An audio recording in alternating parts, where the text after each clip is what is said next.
Greetings, Battle Brothers. It's me, Aurelia Tempris, defender of the Golden Throne and servant of humanity. We are having another very chill day where we're listening to some lovely Star Wars versus Warhammer 40k and doing some building. So if you have minis to paint, ideally paint, don't just build. This is the time. This is the time to do it. Oh, Crafting Gamer, welcome. Welcome to... Why does it say the Legionnaire still? Okay, I gotta fix that. I'll fix that. But thank you for joining us. Thank you so much for becoming a member. I appreciate it. Greetings, greetings. Welcome in. Now, I have, I guess... exciting news?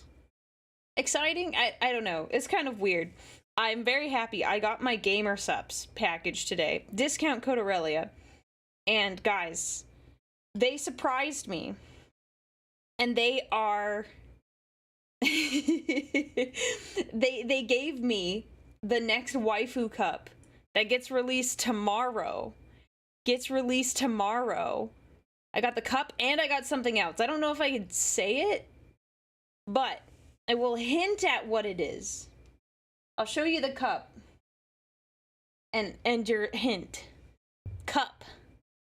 And all you get is rar. Rar. Rar. That's your hint. Oh, I don't think they'd be doing Gura Cup. She's kind of not... Unfortunately, she is no longer streaming under Gura. Who knows if she'll even ever stream again.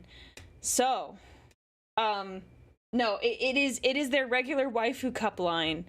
So I suggest you go check it out tomorrow. I also got something that I didn't know that they, like, made. I'll tell you about it on Saturday, which, oh, by the way, Saturday, I got the time wrong. We're starting 2 hours earlier. So instead of 2 p.m. Pacific time, it's 12 p.m. It's 12 p.m. I already updated the YouTube for it. Yeah, I know. I goofed.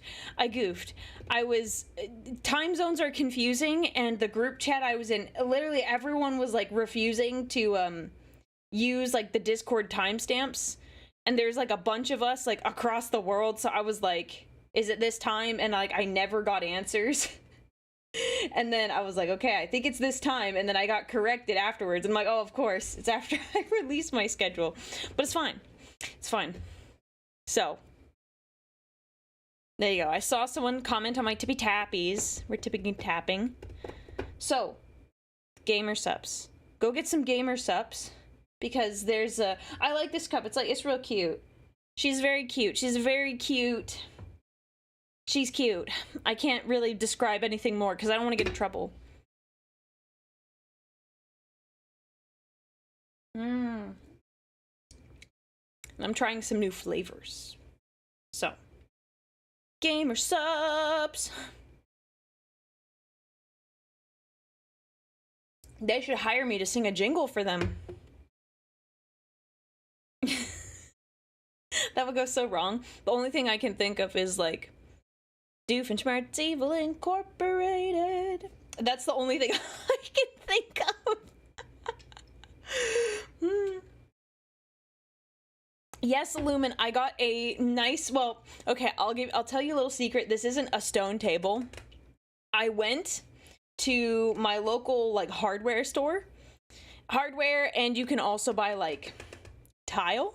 So I went and they were selling, like, floor tiles and, like, bathroom tile. And I looked for one piece. I just bought one.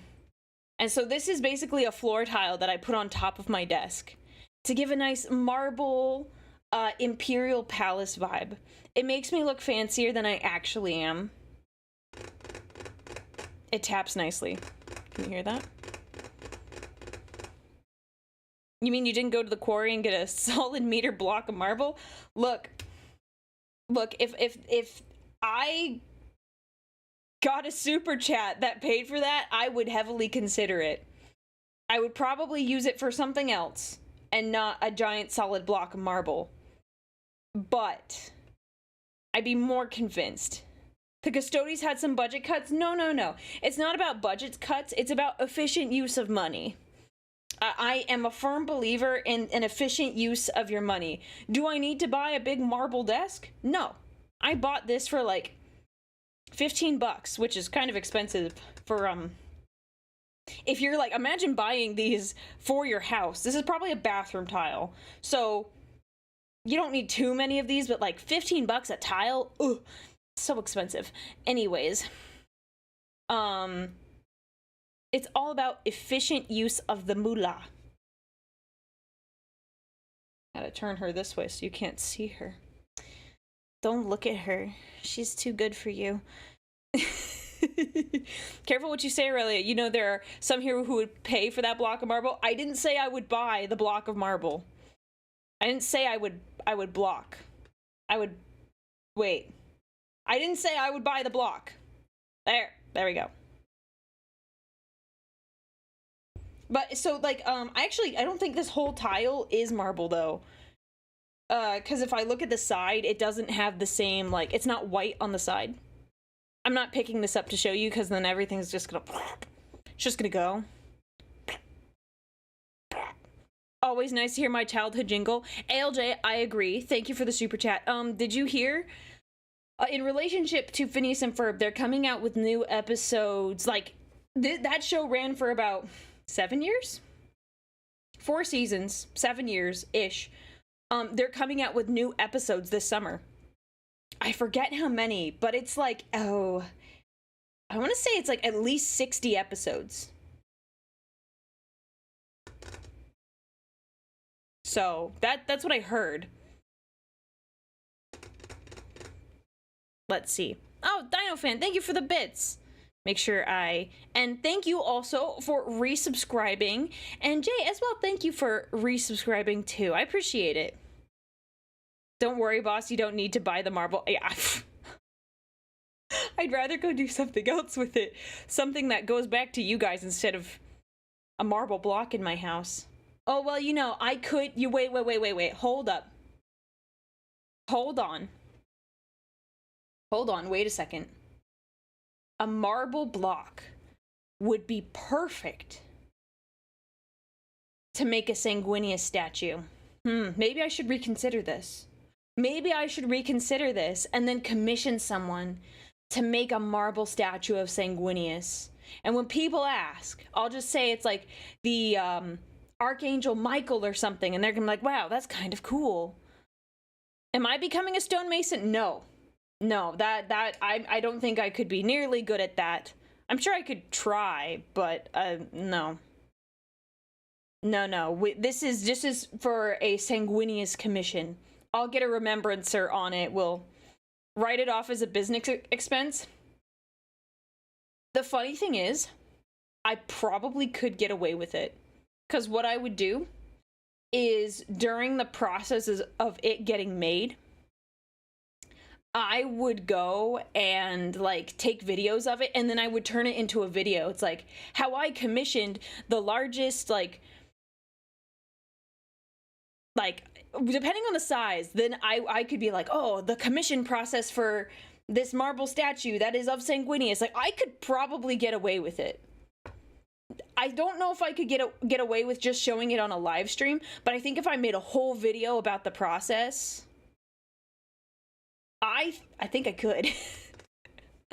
It's all about framing and also not actually trying to break the law. It's just being a little creative. Because if it's like doesn't make sense, then I'm like, ah. Why play down Sanguinius? Well, no, it's just because other people who don't know me will be like, that's an interesting statue. And I'm gonna be like, oh yeah. I have to like lower their expectations. You're right, I'm thinking too small. I need to commission the Sanguinius. It's Sanguinius and I together. You're right. You're right. You're right. I'm so wrong. That's what I should get. And I saw the Phineas and Ferb trailer randomly. Ooh, I can't wait to watch. I don't have Disney Plus, but I think I will get it just so I can see all the episodes. I don't know how they're releasing them though, so maybe I'll get them when they're all released, so I only have to pay for 1 month. It's so expensive now. Anyways, it would be cool if that happened, but I'm not putting any money on that.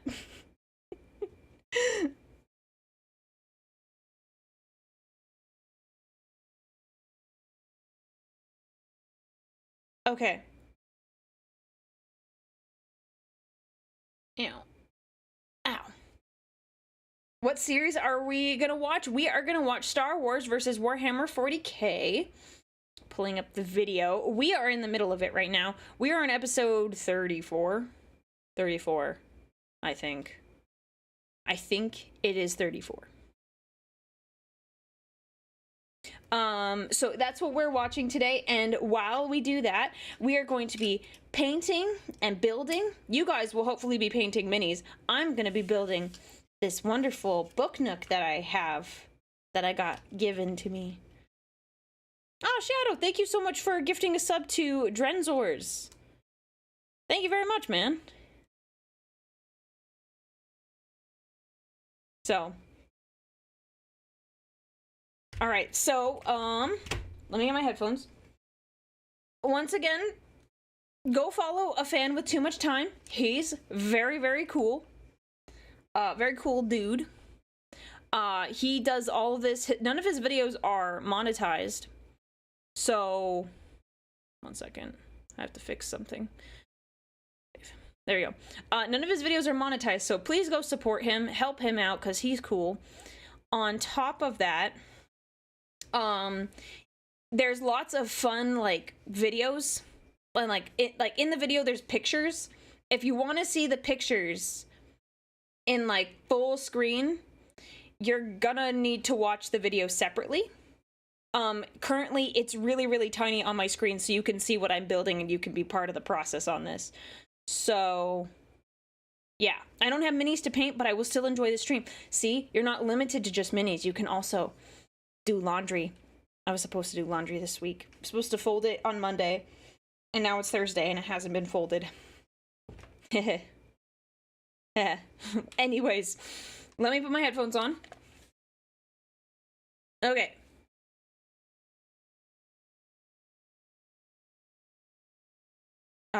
Let me know if it is too loud or too quiet. The audio between... my chapstick. The audio between the videos varies. We had to turn it up a little last time, so it might be a little loud. Yeah. So, let me take my phone out of my pocket.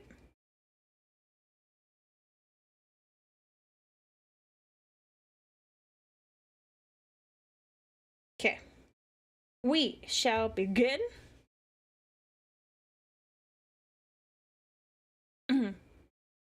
Let's do it.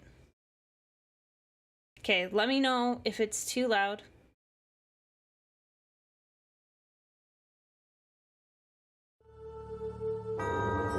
It's always a little loud in the beginning, but once he gets talking...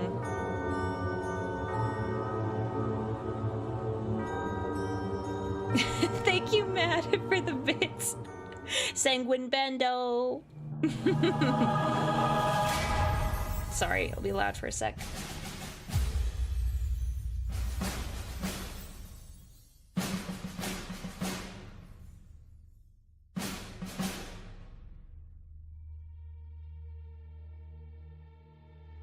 Oh, bro.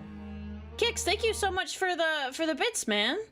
I appreciate it. And Dino Fan for gifting a sub to Mad. Thank you very much, guys. Appreciate it. I hope you just have a good time and relax, okay? This should be a nice chill stream. I hope, actually, I'm really close to finishing this. I don't know if we'll finish it today, but we'll get really close. So hope maybe the next time we play these, I'll be painting minis this time. So hopefully soon. Oh, and Gone, thanks for the super chat. I just watched Hell's Reach for the first time. Yeah, it's brutal, man. Yeah, it's brutal. If you want to see me sob, I have like a Hell's Reach reaction. Yeah, is brutal. I was sobbing. Ugly tears. It was terrible. It was gross. It was so bad. Yeah. Anyways, let's continue. Alright, let me know if he's too loud. Yes, paint Dante. Paint your Dante. They brought her into the simulation room, but it was not the normal setting they were used to. The genius young strategist and her team of clone cadets had been training feverishly for over a week. Okay, how was it? Good? I'm seeing at least 2 goods. Perfect audio. Good, good. I strive for perfection. Oh yeah, I did read, speaking of that, I did finish, I did finish Fulgrim the Perfect Son. I finished that book. It was okay. I bet your model didn't convey it well. No, it did not. All my tears, they were, but you can hear it in my voice. It was bad. It was bad. All right, we're all good. The members of the child cadre hastily drawn from the best test-scoring clones in their fields. They were often moved from place to place, but their simulation room, where they trained for the battle that was fast approaching, had only changed twice. Once near the start, and now today.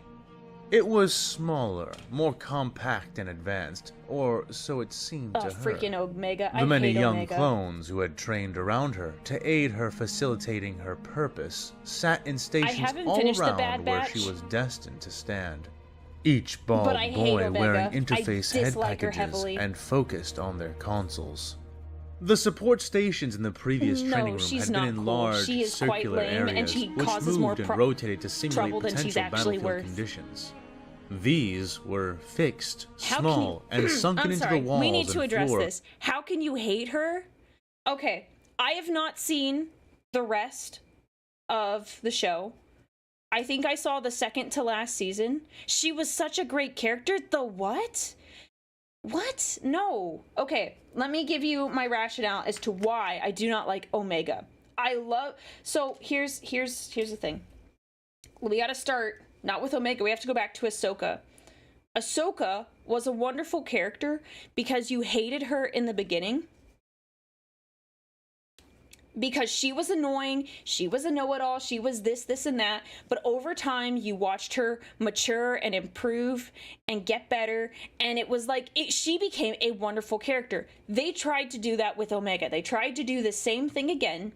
And it didn't work. Because every time, literally, like every time Hunter or anyone of importance would tell Omega to do something, it's like, okay, stay here so this doesn't happen. Like, she would constantly disobey and never learned her lesson.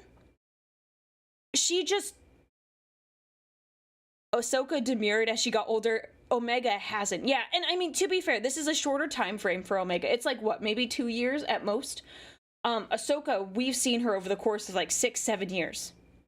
But like, I'm sorry, just because, I don't know, man. For someone that's supposed to be like so important and like so smart and so like, oh, no. She's not a good character. And she always creates more problems. Like, she always causes the problems. Why is there a problem? Because of Omega. And I understand where it's like, oh, they want to capture Omega. I totally get that. I don't fault her for that.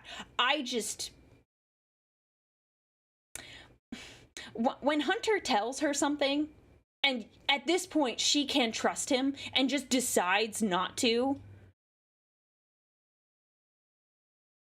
I don't know. So you can't convince me Omega is a good character. Yes, she's a kid, and yes, there is some leniency I will allow, but you can't tell me she's a good character.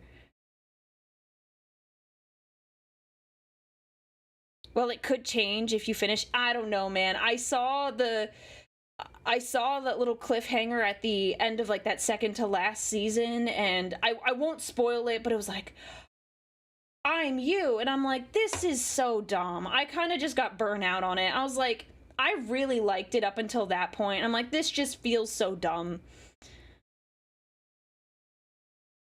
This feels dumb, man. So I heavily dislike Omega. I love Ahsoka because Ahsoka is a well-developed, well-rounded character. The Bad Batch is what makes the show, which, you know, it's called The Bad Batch, so it should, but, like, Omega, like, goes out of her way to make that show bad. In my opinion. Like, I get it, kids will be annoying and kids will just do dumb things because they're kids. I was a kid once, for sure. Was very dumb. Can confirm. But,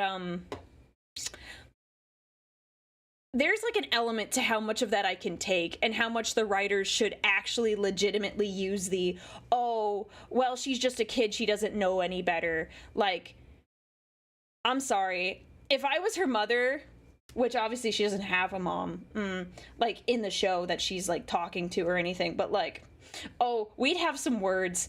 At minimum, we'd have words. Yeah, I don't know. I love Crosshair. No, see, Crosshair's great. I love Crosshair. Anyways, I'm sorry. That's my take on Omega. I can't stand her. They tried to do the Ahsoka thing, and it didn't work.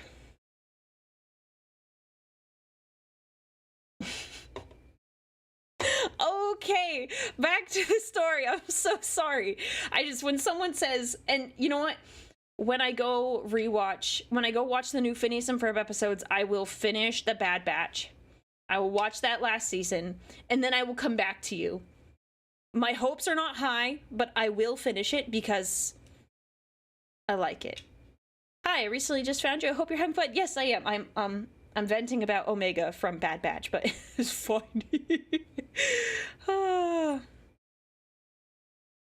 Wait, you're calling this crashing out?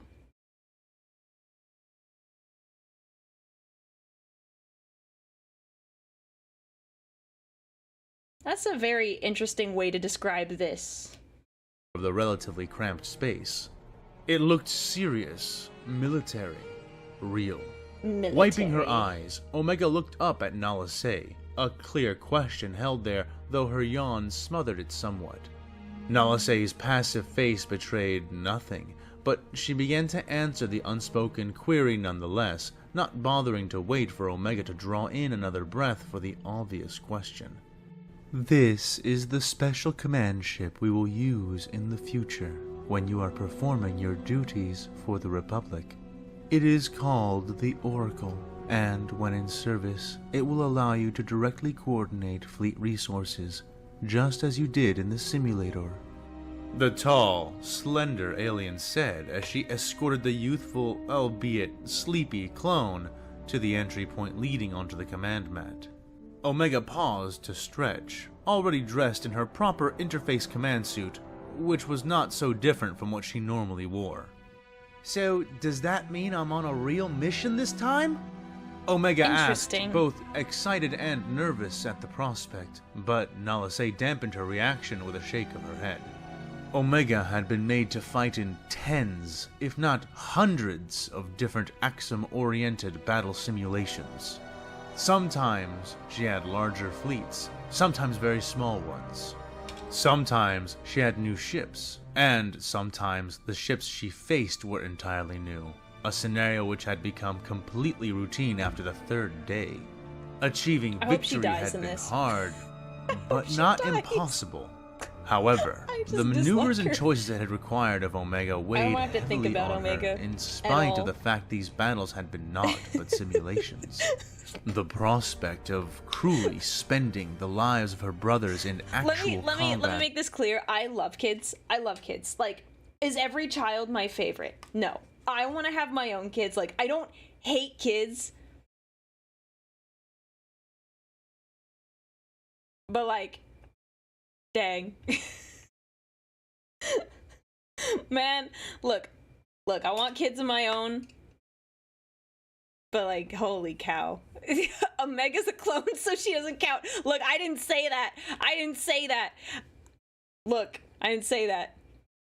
Please, someone take this take this guy out. Haunted her more greatly with every passing night. No, today is your first time using this system, and we are still testing the viability of the Oracle. Is this going to be some sort of Ender's Game situation? Crew of clones. Oh, well, it does. You will be running a high-intensity training mission against the enemy you have been. Is this an Ender's Game scenario where it's like, oh no, it's not a mission, it's just very high-intensity simulation, training simulation? But she's actually going to be controlling these ships. Been contending with. The objectives will be laid out before you, as per usual. It will be up to you to decide how to approach and the tactics used by the Armada. The Kaminoan lied. Omega sighed and smiled, finishing up her brief stretch. Another simulation, another point-scoring exercise. Disturbing as giving suicidal commands was, it was no different from sacrificing a piece to gain the advantage in a game of Dejarik. At least, as long as it was not real. But something else also stood out to the altered clone. Oh, an armada? That sounds like a lot of ships this time. Is this the full fleet simulation? Omega asked, grinning at her caretaker as she stepped up onto the soft, black footing of the circular command mat, taking the special gloves and headset that rested there and placing them on. Yes, this new system is powerful enough to fully simulate your likely future encounter, which will be very soon. It has been upgraded to provide a hyper-realistic scenario meant to take you off your guard. Nala Se continued to lie. Oh my gosh. But this is still just more training? Omega clarified, adjusting the headset which ringed her forehead and then looking at her creator. Nala Se paused, blinking slowly. Nala Se? Omega asked. You are ready, Omega. This is not training for you. It is fine-tuning for the rest of us. If you fail here, then all of these clones, this equipment, and even myself will be replaced. The crew around us will be separated and redeployed. This ship will be pulled apart and remade, and you will be put in the care of another, one who might better facilitate your preparation. The cloner lied. Yeah. Omega's expression fell instantly. No, ma'am, we're gonna die if you don't. Further, eyes widening. If you don't win this. Well, wait, but why? Haven't I been doing good? I won 4 of the last 6 encounters. The clone pleaded suddenly. Nala Se nodded sadly. You have done excellently, Omega. Better than I had ever predicted. And the others in the program agree. Thus, if there is any deficiency in your performance, it must not be due to you. It must be caused by something around you. We are nearly out of time. Soon the Republic will call upon you, upon the Oracle. In that time, the whole system, not just you, must be ready. The cloner said, further explaining her fabricated rationale. But he's you really and the rest on of the team, he's like, you're part of my system. Omega admitted, her voice soft. He's like, defeated. she lied. Her creator reached down and stroked her chin, pulling her gaze back. She's a liar, in case you couldn't tell. Then liar. You have everything you need. I believe in you, Omega. Deployment time is in 45 minutes. All the data you need is at your disposal, she said. Omega suddenly rushed forward and hugged the Kaminoan's leg, taking Nala Se by surprise, but only for a moment. The alien resting her long-fingered hand on the human clone's back. Will you be nearby? Omega asked. I will be watching from the bridge. Now, Omega, it is time, she said gently, the mutant clone pulling herself away from her foreign creator and looking up at her, nodding her small face in a resolute way. Okay, I won't let you down. she said, saluting before stepping back onto the black control mat. She lied as easily as she breathed. And then turned around and headed back out through the doors. Omega's command platform elevating to be between all the clone stations around her. It was a circle of vibrant blue, red, and green holograms which lit up in concentric... Wait a second. Is that actually a picture from Ender's Game? It kind of looks like concept art from Ender's Game. Bro, if that is, that's funny. Rings around her, gradually resolving into the finer details of the coming engagement. Standing on the circular mat, she seemed to float amidst the data, queuing up and dismissing reports, maps, and various displays with her hands and thoughts. Soon, Nalase was watching from the cameras on the bridge as Omega and her cadre of clone teammates discussed which of their many devised approaches they would choose to engage the presented enemy fleet. Half of them busy marveling at how enormous their given force was. Lama Su came to stand just behind her, his calculating eyes narrowed. You chose not to tell her the truth. This is no test. If she does fail here, there is a good chance we may not survive it, both before the battle's conclusion and after, if we survive to face the Supreme Chancellor. Admiral Tarkin was clear on his expectations for the Omega Command initiative, and what would become of it if it failed to deliver on your promises. Me if she says the alien it's how statesman we win. Said, voice cool and dispassionate. So help me. Omega is ready in all but one way. Nalase said in response. She cares about humanity too much. We made the clones to act as a unit, a cohesive whole. Because of this, it is often the case that harming one will harm the entire pod in some way. Omega is a variation, but she is not far removed from this programming. In fact, I suspect she may be especially susceptible to it. Most of our own dedicated command clones have demonstrated difficulty in issuing orders which are sure to result in large quantities of their forces being killed, even if the result would be a projected victory. What is being asked of Omega is many times the magnitude of that.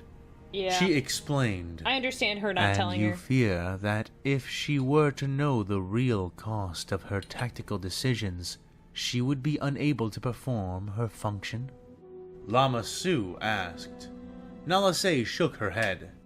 I suspect it might impair her willingness to deploy the most effective tactics. We have been training her in simulations, and her results have proven more than adequate for the Republic's needs. However, altering any aspect of the parameters we have been operating by may alter the results of her performance.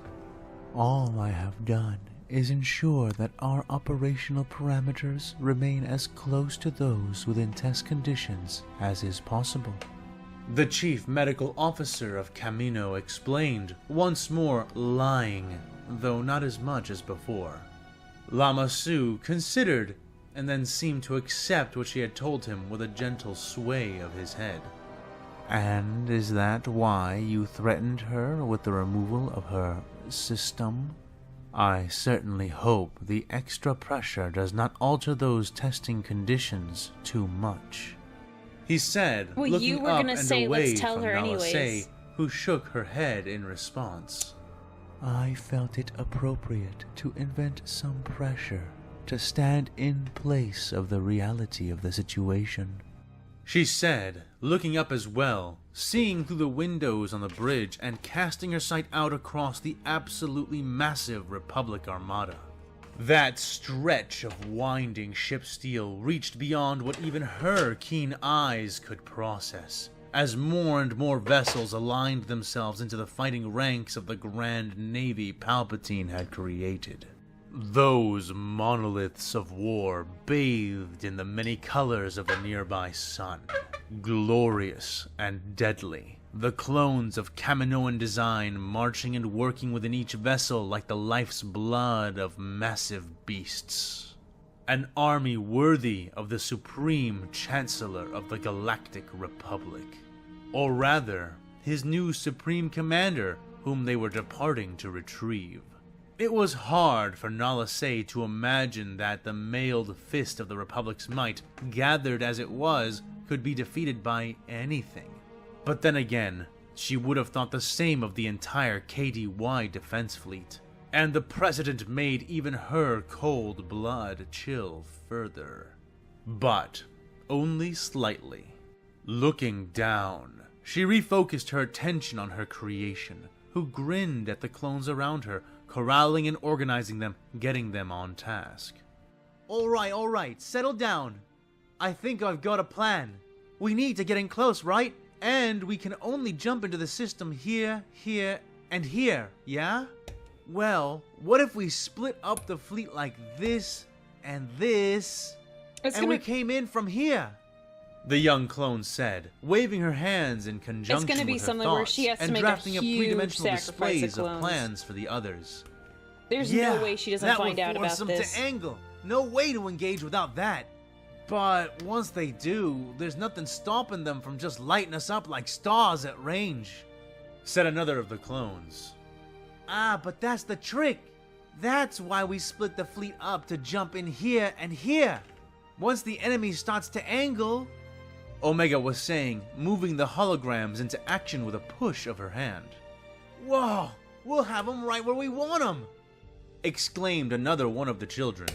Nala Se reaffirmed her resolve. Every single one of the life forms in the command center were purpose-made for this. Designed for leadership, for agility of thought, creative approach, and competent command. Her science was not wrong, and their force was larger than any she'd ever seen gathered. The numbers could not lie. Failure was impossible. The only question now was at what cost would victory come? To win one battle and lose 2 wars was no true victory at all. But those were thoughts that she put aside and left for the likes of the Supreme Chancellor and soon-to-be-recovered Commander. For the Kaminoan, just making sure that they could begin to roll back the slew of recent losses would be enough to worry about.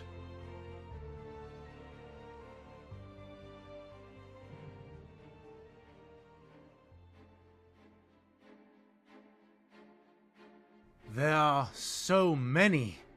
The sensors officer muttered from his station, his eyes straining in the dim light, his luminous screen lighting up his stunned face in sickly green luminescence. There, displayed in grainy but legible resolution, were the signals for thousands upon thousands of enemy vessels. Individually, most of their ships were less than half the size of proper cruisers. But with numbers like these, it would take nothing short of a miracle to succeed. And that sentiment was written clearly upon the faces of most of the bridge crew. They had been to hundreds of engagements, and they knew a lost cause when one presented its snarling face to them. "Rally, warriors of the throne!"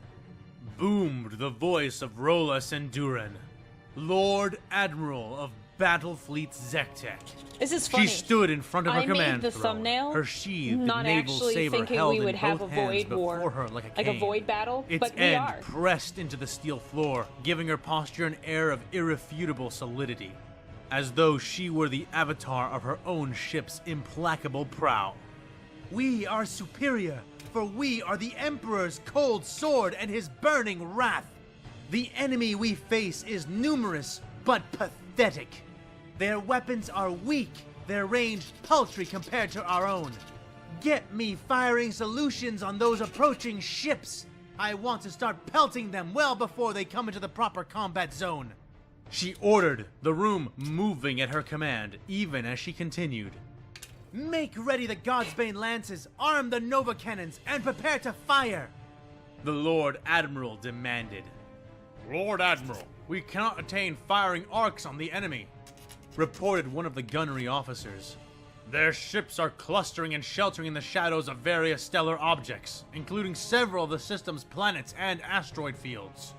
At their current trajectories and rate of approach, they will be most of the way to us by the time we can get any kind of clear firing solution on their vessels. The reporting man went on. That's not good. Damn, I guess they're not suicidal this time. Rolla grumbled, rubbing her cybernetic chin, perfectly disguised as no more than her own familiar flesh. Her augmentations went to work, helping her remember past battles, giving her flashes of both victory and defeat, helping outline the key aspects of each. She had 3 centuries to draw upon, and she knew she would not get many more, no matter how much of her body she replaced, or how many juvenate drugs she chose to pump through her brain. It was a strange despair for her to see her own death and service slowly but surely crawling into her sight, in spite of everything. But the one benefit, if there was indeed only one, was simply that she was standing upon more dedicated combat experience than her enemies were likely to have. Aside from that, she was more than a fair tactician, even before her many wars had forged her into what she was now. Her largest impairment here was how little she knew about this Galactic Republic's tactics. In their first engagement, half the enemy fleet had charged, a quarter had scattered, and another quarter had remained frozen in place. A hesitance born of indecision, she suspected. But she also suspected that she would not face the same incompetence in this theater. The approaching fleet was undeniably coordinated and was now working to intelligently mitigate their I'm sorry, my psychic powers just bleed over. This time, I'm sorry, she was happens. not facing off against a confused and divided force. This time, the Republic had a plan. The key now was to recognize it and pull it apart. Gradually, yet not too slowly, an engagement scenario began to form in her mind. Her Mechanicus implants helping her to calculate the most precise angles of attack to accomplish the first bladed thrust of this star dance, which had only barely begun. Split the fleet into 9 battle groups. Ensure each group has a battleship or cruiser with a proper array of deep-ranged batteries or armaments. She began to command, sitting back upon her immense throne, saber sitting across her lap as the fingers of her left hand began typing her calculations into the console mounted into the armrest. I am sending precise positions for each one. They are to arrive and wait until the hostile fleet crosses into far range, and then begin synchronized firing patterns, engaging with appropriate force as the enemy fleet draws closer. Ouch. They are to hold nothing back. Rolla ordered, the crew moving even as she spoke, accomplishing as much as they could. I think Omega's gonna win this, but it's gonna be at like a huge cost. Instruct all fleet admirals and captains that, as the enemy approaches mid-range where I've designated, they are to begin to fall back while facing the enemy and continuing to engage. Math is crucial, I agree. They should angle to arrive at these fallback coordinates simultaneously, which will allow us to meet the bulk of their surviving fleet as a single, unified force. We'll sink our claws into them and then slowly slit them open. The Emperor will not find us wanting.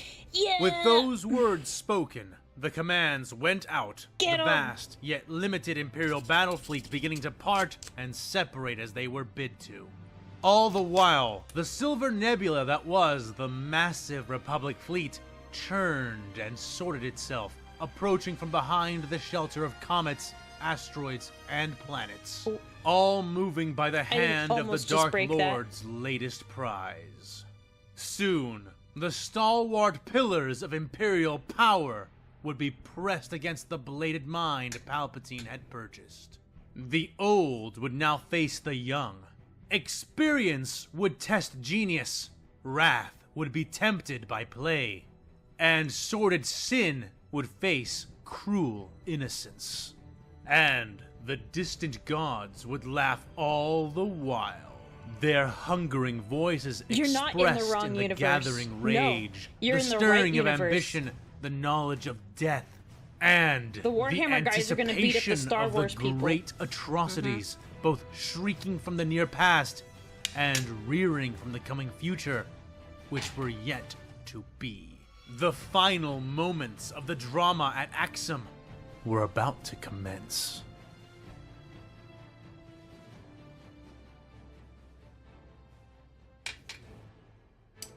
Are you sure, Master? Asked Aurelian Tex, the company captain looking dubiously from the face of his lord to the silver engraved tablet the chapter master held delicately between the ceramite fingers of his Terminator armor. Am I sure of what, Captain Tex? The man asked, Orion's golden eyes fixed forward, staring into the blast shields which protected his bridge from the warp and its possible predations. Davik Thune was his name content is to like my name, but guys, this this is not what's important. You know what is important? So I told you guys, I read Fulgrim, the Perfect Son. So, tiny spoiler, it's not really much of a spoiler. One of Fulgrim's sons is talking to him, and Fulgrim's like, well, like, have you really, like, proved yourself to me, blah, blah, blah, blah, blah, blah, blah. And so this Space Marine goes off, and he's like, let me tell you a list of my achievements, my lord. And he gets ready to grovel. So one of the things that he said there was a shrine that he desecrated and the place is called Aurelia's Hope. And he desecrated a shrine there, and I'm like, I stopped. I was like, oh, bro, what kind of shrine was it? There's no additional information, unfortunately. But I was very excited. I was like, oh my goodness. Dude, what if it was like a sanguineous shrine or something? Like, wouldn't that be sick?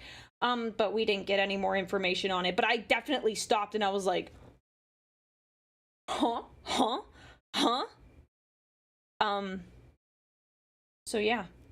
You know, no big deal. I'm just gonna say he desecrated a sanguineous shrine, which I'm upset about. But still, I thought it was funny. I thought it was funny, and I was like, whoa.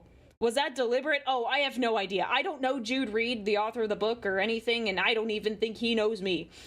It would be funny if it was deliberate. But, yeah, I just thought that was interesting, because that was... I'm just reading a Warhammer book, and then I hear my name in the book, and I'm like, oh! No, okay, so... I'm not excited about him desecrating the shrine. I'm excited about the shrine's name. Because it's my name. And Aurelia's Hope. Like, that's just a very interesting name for a shrine. Like, of all the places, like, there's, like, obviously, there's, like, the planet Aurelia. But, like, Aurelia's Hope, where is that? What is that? I don't know. I'm just saying. I thought it was interesting. Anyways. The warp, trusting in his faith to provide protection. His faith. But Orion insisted on following the book on this, even if a part of him did ache with curiosity. He had received reports of the strange happenings on Davik's vessels when they went into the warp without even their Geller fields. And, most notably, how imminently survivable it had been thus far. But no matter how curious he was, it was a bridge too far. Perhaps several. About doing this, sir. This whole mission is predicated on the Circle of Vigilance. To call them a questionable source is an understatement, and that's even before factoring in their general vagueness and cryptic nature. Aurelian said, his tone stubborn, almost insubordinate. In response, Orion looked back down at the silver tablet in his hand and read. I'm glad you guys agree. You're like, I'm just going to assume it was a sanguineous shrine. The die is cast. It's now and 100% canon. The dice. GW can't tell me otherwise. They can't tell us otherwise. 6, and it repeats 3 times. The gate is opening, and chaos is the night beyond. Endless in its own shadow. Someone email Only Jude the Reed heirs and of ask knowledge him. Can bar the gate and stem the flow of daemonry. Someone ask him. And only by Imperium wrought may they find the gate and stem it. The path ahead is golden as the throne, blue as the desert sky, and bladed to all who touch it, but it must be trodden. The first step has been taken, and it has fallen at the azure gate. The second step must now land upon the heart of the universe, and with great force it shall be struck. By striking the heart, the wound shall be readied, and from it shall rise the cause of the Empire. Seek then, O Master Shepherd, the heart of the universe. Strike deep, strike true, and be wary of your greedy mercies. The heart can be captured, but it cannot be held. Any who attempt it will be destroyed with great force by the gilded hand of fate, which is cruel and kind and black as the night. It reaches out even now, tall and growing, born on two shadows. By its permission does the Emperor rise. So say we, Council of Vigilance, our vigil ever in the warp, 18 eyes made one, eternally at your service, and at the service of the Imperium. Aurelian's stance betrayed what his helmet hid from plain view. I take it that was not clear enough for you, the chapter master said with the slightest quirk in his lips. Not by a long shot, sir. Captain Tex confirmed. Then it is a good thing that you do not need to understand, only to be ready. I have depended upon the cryptic intelligence of the Council before. Every word they speak is I did not listen to any of that. Every riddle has an answer. I apologize. I was zoned out. I did not listen to any of that. So I guess I will be making predictions later, and you guys are gonna be like, well, duh, Aurelia, of course. Like, that was in the prophecy. That was in the prophecy, Aurelia, and I'm like, well. Answering those riddles is often easier than it first appears, at least with the proper context. And with each answer, something invaluable is gained. Orion explained to the young captain. So then, have you solved this riddle, Master? It's not Is that why easy, you deployed the sector and chapter fleets? Aurelian asked. Orion nodded his large head. And the heart of the universe, this thing we are supposed to destroy, it's at Axum? The captain went on. This time, Orion shook his head. No, Captain. The heart is not at Axum. Davik Thune took the first step on our path within the Axum system, but we shall take the second step. And as with any second step, it must take us further, all the way to the heart of the universe, all the way to the core. Dun dun dun.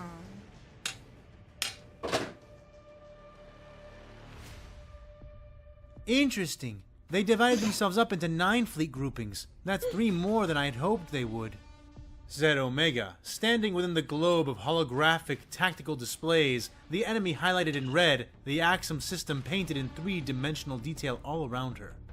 But they're still angling into the predicted places, even with only 6 of those new, smaller fleets. That should be enough, right? What do you think, 1224? She asked, directing the question to the clone working from the tactical station embedded in the wall to her upper right. He did not look up, hands tapping and clicking, but he answered quickly nonetheless. As long as we keep it smooth and in sync, it shouldn't be too much of a problem. We will have to reposition our main fleet quickly, though. There will be no room for delays if we still want to keep more than the primary elements in fleets Beta through Zeta, he advised. Well, it's too late to turn back now anyway. Let's do it, Omega said, cracking and shaking out her fingers before snapping them with 2 clicks, bringing the display to direct command attention. Alpha Fleet, begin withdrawal. Fleets Beta, Gamma, Delta, Epsilon, and Zeta, move to assault positions and prepare for hyperspace jumps, she said, moving her hands to send the relevant coordinates to the proper fleets. In response to her thoughts, the data and interface presently before her, as well as her sweeping directing fingers, billions of tons of spaceborne steel began to move, tilt, and reorient.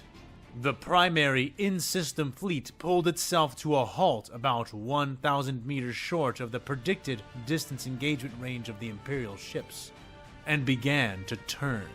Begin Operation Axum Omega, now!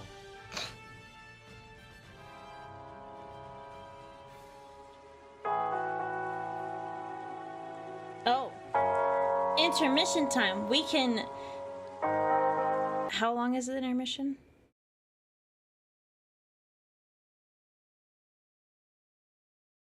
We're gonna keep going.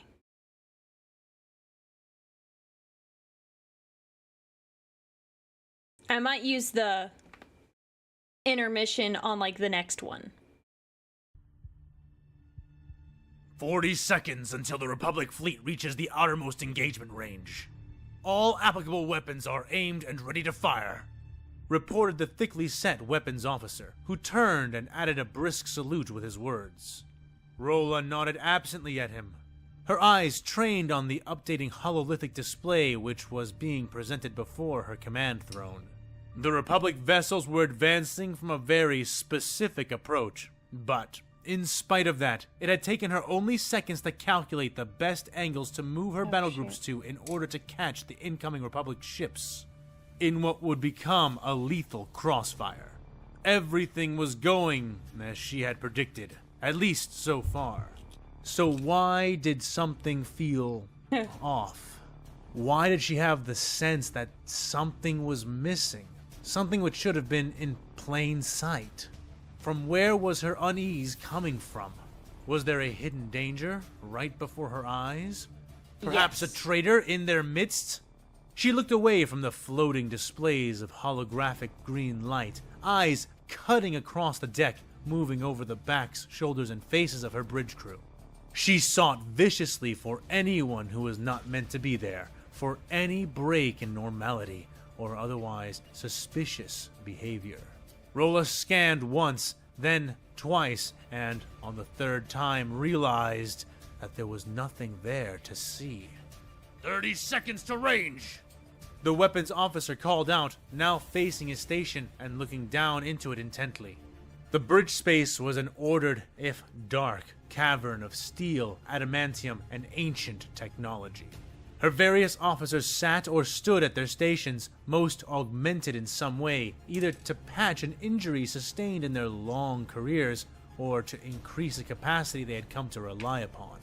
She did not keep servitors on her bridge, and so none were present, though a couple of Tempris whom she trusted did man 2 of the stations, their metal bodies swarming with titanium tentacles, which at times seemed to fuse the men into their alcoves. The crew was right where they were meant to be. The price of dignity, her Oberon-class Imperial battleship, was in position. All the vessels of her battle group were. Everything seemed to be going smoothly, the ship around her even appearing to strain less under the constant weight of its ancient age. She could barely hear the whir of the battleship's corrective thrusters. In fact, she could not hear them at all. Engine check! What are the conditions of our maneuvering thrusters? She snapped out. Checking systems. The man who passed for the chief engineering officer called out, red robes rippling with extra limbs. The tech priest was executing his diagnostic even before he spoke the words, having anticipated the completion of Rolla's command halfway through her issuing it. In mere moments, his various mechadendrites had begun going to work, interfacing with the complex station he was manning. The tech priest's flesh and blood eyes twitched and vibrated as tens of data streams filled the dozen or so screens which curved around him, absorbing the presented information as it passed. His bony, withered hands tapped and clicked in a rapid frenzy all the while. 20 seconds! Came the call from the weapons officer. All systems are nominal, Lord Admiral. The tech priest reported a moment later, ceasing his movement, the data streams frozen, having surrendered the knowledge he sought. Then why can I not hear them? How are we holding in a stable firing position without the thrusters? Rolla shot back. Several officers on the bridge began to sort through their data for answers, their instincts and habits honed to never doubt the questions or methods of the Lord Admiral herself. My lord, I found it! Our fleet grouping has entered into a Lagrange point. The gravitational stability of this area of space is enabling us to maintain our position with minimal adjustment from the maneuvering thrusters. Came a reply from the navigations officer. Was that not your intention?" She added a moment later. No, this was just the optimal... Rolla stuttered for a moment, the information catching her completely off guard. The enemy, who had occupied this system for thousands of years, may well know where to find those kinds of locations. But her fleet having just arrived would have taken hours of stellar observation, perhaps days or even weeks, to accurately predict where any but the most stable of such points would exist. Overall, it was a good thing. Firing from a Lagrange point allowed for optimal stability at minimal systems effort, and it would enable her ships to leave the system at will, should they need to. 10 seconds! Weapons beginning final priming! Cycling is set! Continued the weapons officer from his standing post. Rolla felt the instinct to sweat prickle across her artificial skin, sensing that familiar chill which foretold disaster. She had taken this position with her ships because it was an optimal firing angle, not because she was aware of the Lagrange point being present.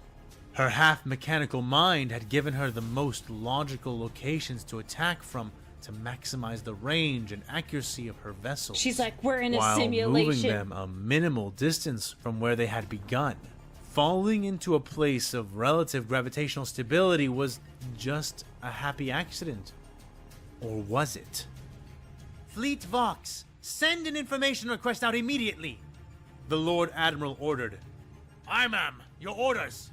Confirmed the comms officer. They are to report the presence of any similar Lagrange points in or around their positions, and they are to do so as soon as humanly possible. I have a bad feeling about this, she said, watching as the message was relayed electronically. Engaging enemy in 3, 2... Hold fire! The Republic fleet is slowing to a stop! The weapons officer reported. Confirmed! High-intensity auger scans are showing uniform firing of retro thrusters across the entire fleet. Detected coordination capacity based on the action is near 98%. The Republic ships have halted 23 meters short of the combat zone. In spite of those reports, the ship around them still rocked, several of their primed weapons going off nonetheless. It was an act which was repeated across the various Imperial battle groups, the enemy having stopped so close to the battle line that several Imperial captains had failed to forestall their crews quickly enough. The sporadic spray was mostly ineffective, with only 1 or 2 positive strikes with the lances, and a handful of about 7 vessels being destroyed by one of the 3 Nova cannons which had fired. Thankfully, that stuttering first volley was not followed by a second, as the Imperial guns held, waiting for the Republic to continue its advance. Instead, it began to do the opposite. Enemy vessels are reorienting. They want them to They're go vanishing. Forward. Yep. Came the report from one of the sensor's operators. By the throne! They're retreating! Nope, they're not. All of their ships are turning around and departing the system! Stay disciplined. Lord Admiral, they are fleeing rather than face us! Nope. Said the officer, to the obvious joy and then cheers of most of the bridge crew. But not Lord Admiral Rolla. Admiral, information reports are back, called the communications officer. 5 of our battle groups, not including ourselves, are currently situated in or near in-system Lagrange points. Yep. 4 of these are of an unstable nature but appear cohesive at this time, he said. The words were like ice on the Lord Admiral's thoughts. What were the chances of that being a coincidence? Had she subconsciously sent them to those positions somehow? No. She had no control over the overlap between those points and the optimal firing angles to combat the Republic vessels. The only things which would control that were the positions of the stellar objects in the system and the chosen approach of the enemy fleet itself. A fleet which was retreating after coming to a halt just outside of their combat range. Damn it! We've fallen into a trap! She spat, standing up and sweeping her arm out angrily. Order all battle groups to fall back to the... Rolla began to order before suddenly, and without warning, there was an odd sound, like a deep thrum or buzz. Then, the previously starry black view of space which had dominated the viewports of her bridge was consumed by the instantaneous appearance of an enormous, mottled gray hull. Deep trenches lined with turrets formed the complex texture of the monstrous vessel which had appeared before them, and massive red symbols lined in golden coloring were written across the silver skin. For a dreaded instant, there was no action, only an eternity of horrid, suspended anticipation. Then, the instant died as the hull before the ship came alive with flashes of blue and green. The turbo laser turrets mounted across the Republic battleship, turning and orienting to spray thick torrents of light from their many enormous emplacements. The price of dignity trembled and shook all around Rolla, sparks flying from overburdened conduits as the shields began to rapidly compensate for the sudden burden being slammed upon them. "Report! What is happening?" Admiral Rolla bellowed, keeping her feet in spite of the bucking deck.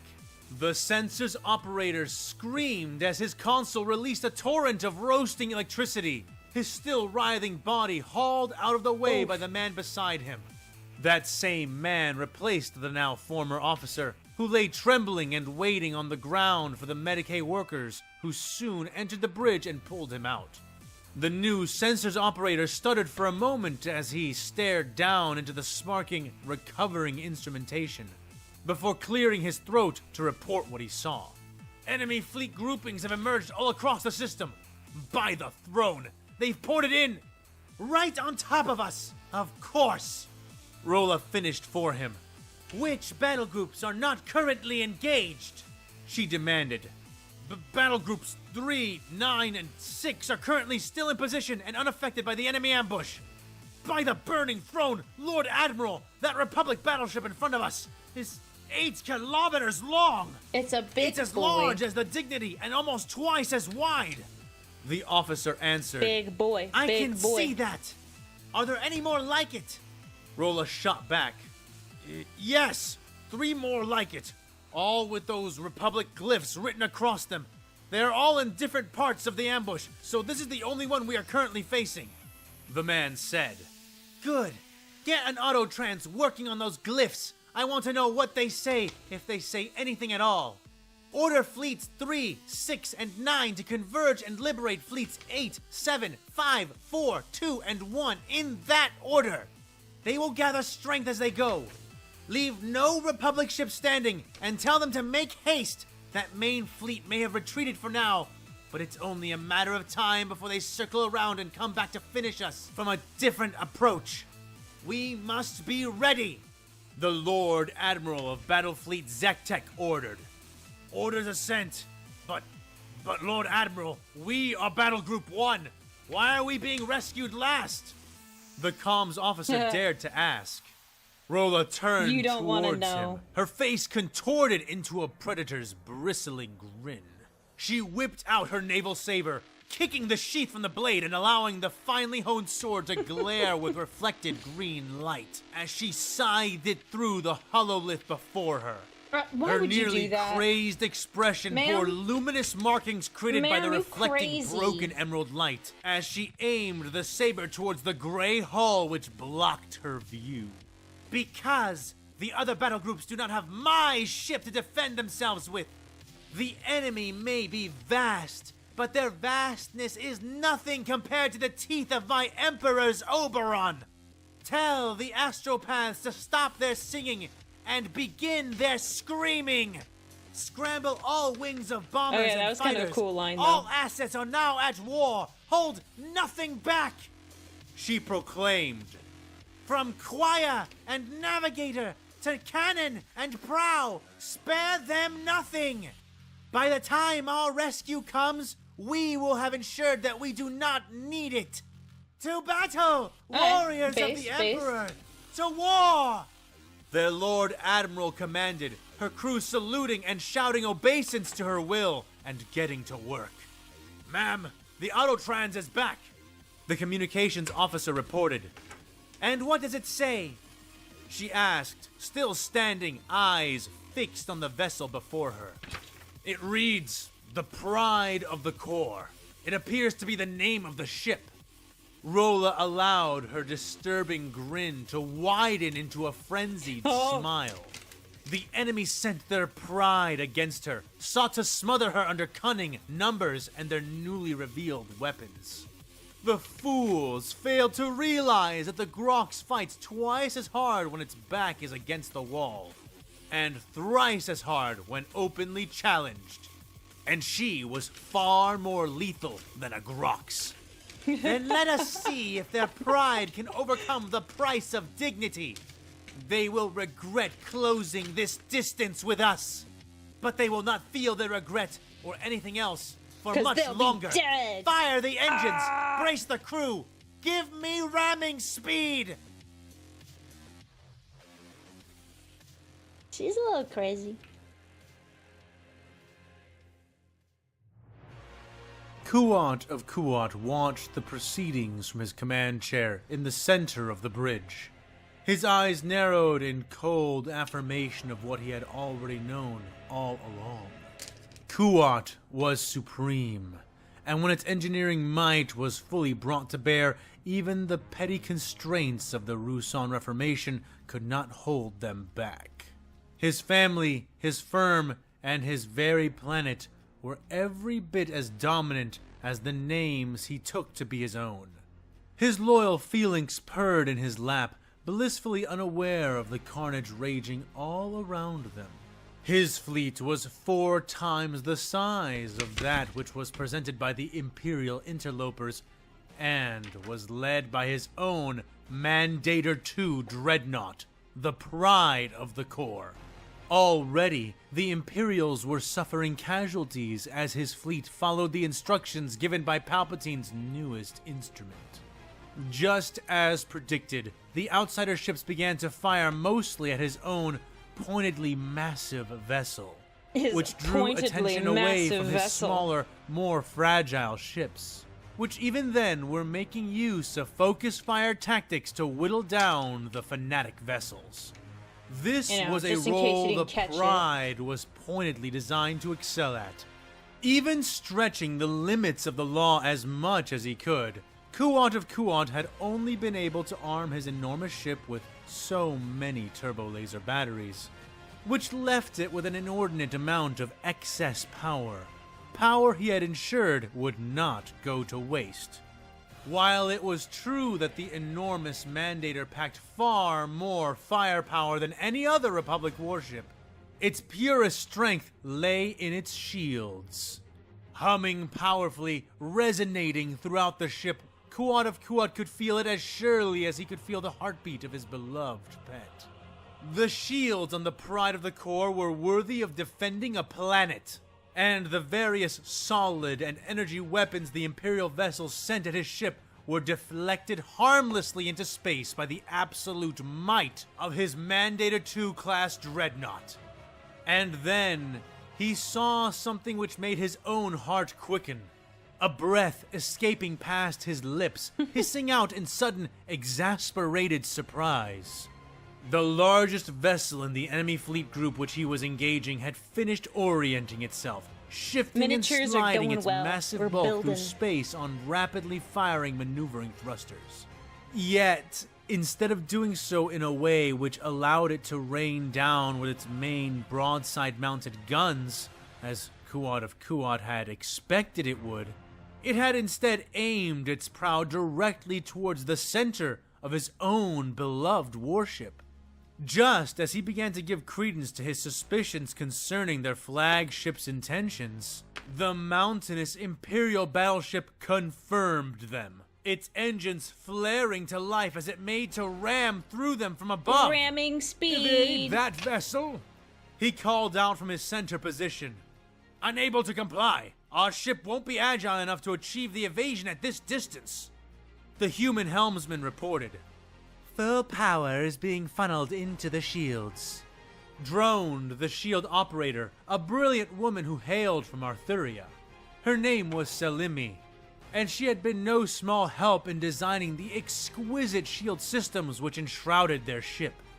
Though she was a stoic creature, Kuat of Kuat knew well how she relished the chance to test and use her technology personally, and hoped that her discipline would ultimately trump her personal desires.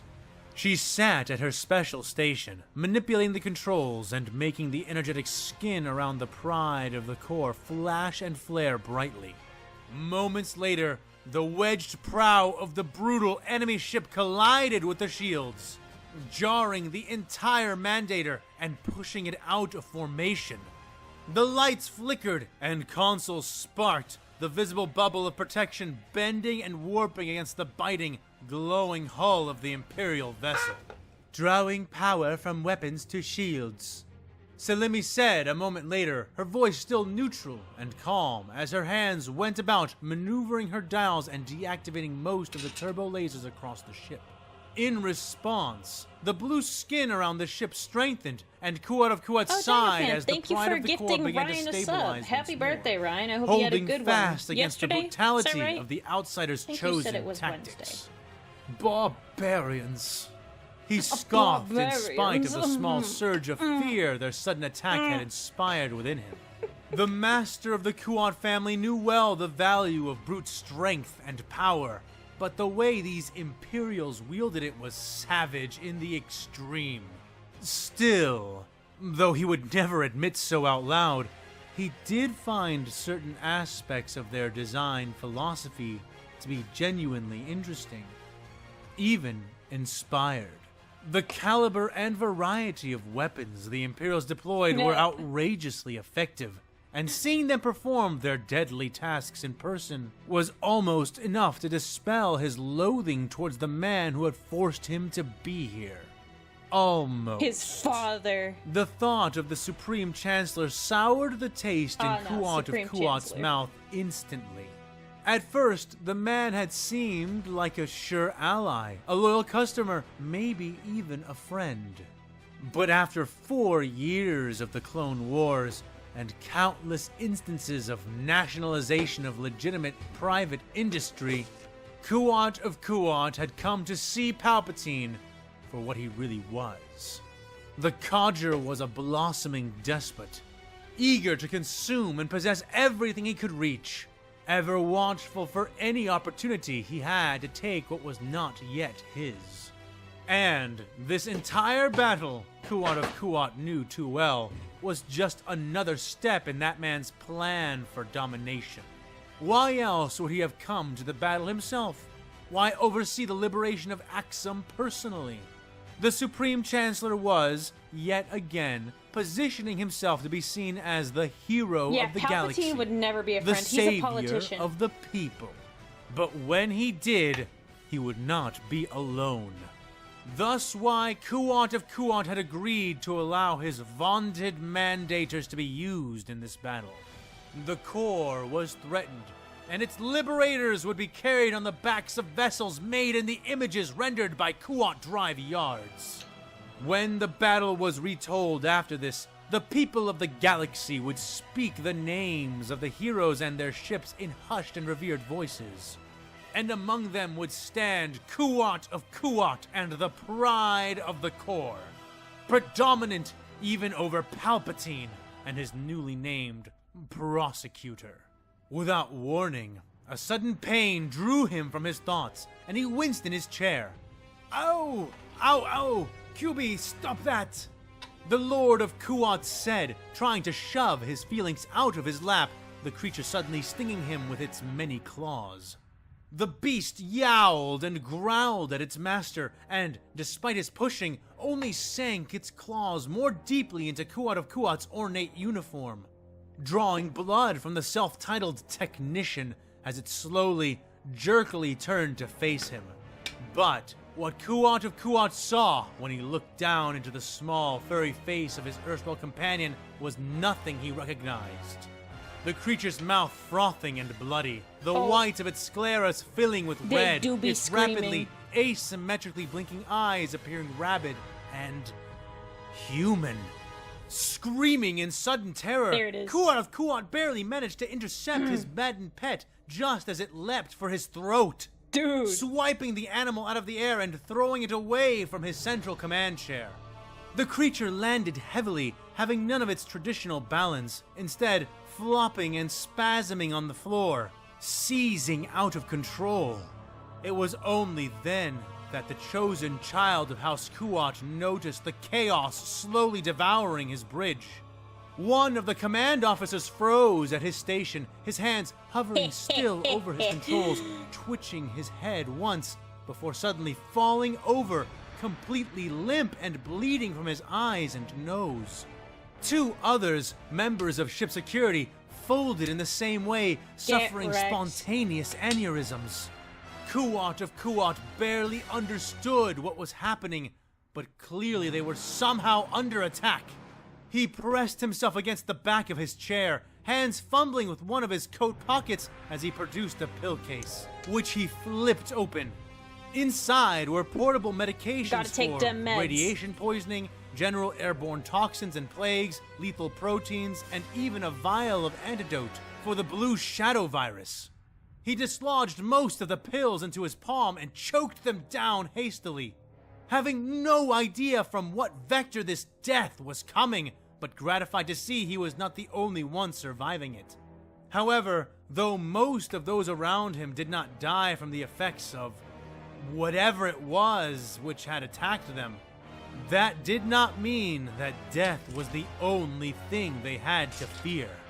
2 more of the 15 remaining console operators fell out of their chairs, not dead or seizing, but laughing and crying uncontrollably, babbling about voices and speaking in a language Kuat had never heard before.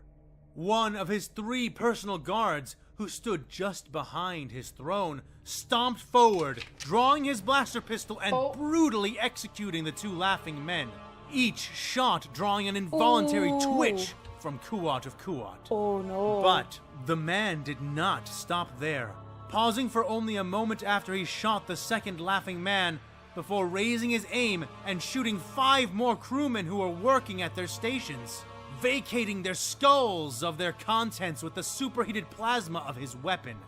He moved to shoot a 6th, but missed, his left hand suddenly reaching out and gripping his right, jerking the shot wide.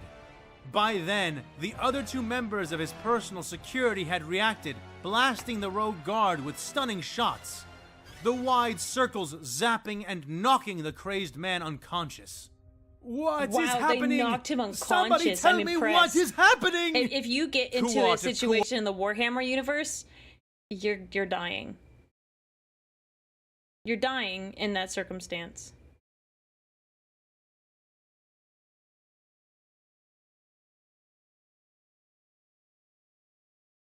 Kuat demanded in the growing panic which was subsuming not only him, but all the surviving crew on the bridge. Another man jumped to his feet, scrambling in a frenzy and running to the foremost viewport, howling as he ran face first into it, nearly knocking himself unconscious in the process. He staggered up to his feet before slamming his face into the hard transparent steel once, then twice, He did. and then finally he fell to the ground again as he was blasted with several stunning rings. Kuat of Kuat heard a scuffle then, and craned his neck to see his 2 remaining personal guards had fallen upon each other, both rolling around on the ground, each trying to stab the other with their drawn vibro knives. "They are here attacking us," said Selimi's cool voice. Kuat of Kuat turned to face her, seeing her standing and drawing a blaster pistol from a small holster at her hip. "How? The shield is still..." The Master of Kuat pleaded. "The shield cannot protect us from this kind of attack. Yeah, buddy, They are too this close. is definitely not Their the minds same. are inside us now," she said, tone unchanged as she fired 3 shots into the back of one of the struggling guards. The man convulsed and then went rigid as the guard beneath him finished him off by driving the hypersonic blade he was wielding into the shot guard's heart. Grunting, he shoved the corpse off and rose. "Thanks for that," he said to the blue-skinned woman, but she was paying him no mind, kneeling beside the dead guard, her gloved hands moving through the gear on his belt. "Selimi, what are you doing?" Kuat of Kuat demanded. She stood and looked at him, cold, dispassionate, one eye seeming like it always had, the other eye wild, bloodshot, and the wrong color. She raised a grenade she had taken off the guard's belt, finger hooked through the pin. "They are inside our minds. I need to get them out," she explained, her calm demeanor collapsing as she yanked the pin free, holding the explosive in her hand out in front of herself. "Sir, look out!" the guard cried, tackling Kuat of Kuat out of his chair and covering his body with his own. Even so, the resulting blast left the wealthy heir of planet Kuat stunned and reeling. He had to pull himself out from under the weight of his dead guard, coughing from the smoke produced by the many small fires which surrounded the blast zone. Several others had been caught in the blast, and the bridge was in complete disarray. A quarter of the crew dead or unconscious, another quarter panicking openly, and the remaining half desperately trying to maintain control of the ship's systems. Someone, an officer of the ship, was trying to pull Kuat of Kuat to his feet, but he had no strength left in his legs, an effect born out of his observation of the shield control station. It lay in ruins, the delicate instruments and panels rendered into an inoperable, sparking mess by the explosion which had left Selimi a half-whole corpse smeared across the ground. One of the viewing ports was damaged, a spider web of growing cracks reaching across its surface, before an alarm went off and shutters slammed over it before it could cave out into space. More alarms sounded as emergency medical crews began to storm into the bridge, some coming to kneel beside him, others blasting the fires around them with cold jets of fire suppressant. They were speaking to him, asking him questions, but the man known as Kuat of Kuat was numb to all that was happening around him, his eyes drifting up from the wreckage of the shield control panel to the superheated prow of the enemy dreadnought. "Lord Kuat, we must go! Now!" The officer was yelling, but Kuat of Kuat did not heed him, simply watching with listless eyes as the shield wall around the head of the Imperial vessel finally frayed and burst apart. Watching the hand of fate descending mercilessly, something suddenly occurred to Kuat of Kuat, and he found the strength to stand, hauling himself up with the help of the nearby officer. But he did not join the man in his futile attempts to escape the inevitable. Instead, he ran back to his command chair, finding one side of it ruined, but the other side, his left side, still being intact enough to work. He began to frenziedly tap out his final systems command, his lithe, professional fingers speeding as the bridge darkened. The light of the nearby star now entirely obscured by the falling head of the Imperial vessel. He jammed the final sequence key, and did not even have enough time for a grim sense of accomplishment. As the bridge and center of the enormous Mandator II was penetrated by the brutal warrior flagship of the fanatic Imperials. His body sucked towards the sudden cracks in the hull before being pulverized into atoms by the impact of the ram. All around them, the Republic task force which had been sent to destroy or delay the Lord Admiral's battle group began to break and scatter, as the heart of their smaller fleet was bored into and the back of the Pride was broken on the knee of Imperial savagery. Above Axum, the sky began to burn. But the world itself was roasting in its own right, and it burned too brightly for most to take notice of the sky's blossoming wounds. Forces from all over the planet were converging on the destined field of slaughter, descending like ravens to scavenge carnage from the infernal final stretch which led to the gates of the Basilica of Salvation. As the bones and blood of spaceborne hulks began to ignite, streaking like fell omens across the day sky of Axum, The canoness of the Emperor's most faithful girded her ancient body for war. Ooh. Withered limbs slid into armor. Frail bones became supported by ceramite. I'm impressed. The Sisters of the Order bowed as she rose, a paragon in truth and dressed as such. Oh yeah, that's pretty cool The armor. thick, mechanical limbs of the war suit creaked and came alive. The machine's spirit within marrying itself with her own, one never whole without the other. One of her daughters, Leandra, kneeled directly in her path. Her head bowed low, her arms raised up, and held in her open palms was their sacred treasure. The ancient warrior took her old weapon and raised it high, the light of the Tabahaiv illuminating them all like the dawn's sun. Sacred sword in hand, her daughter now stepping aside, Canoness Ishtara Ordain stepped with mechanical might towards the towering golden gates. Those enormous, elaborate constructs which had weathered every attack, every single volley of fell artillery fire, cracked and swung open at her approach, as if even that bulwark could not stand to lie in her path. The burning, screaming battlefield greeted her and her fellow brides of the Emperor. Without fanfare or words, the sacred matron stepped beyond the threshold, her entire order of faithful warriors following in her wake. And then, something more, heralded by a titan's roar.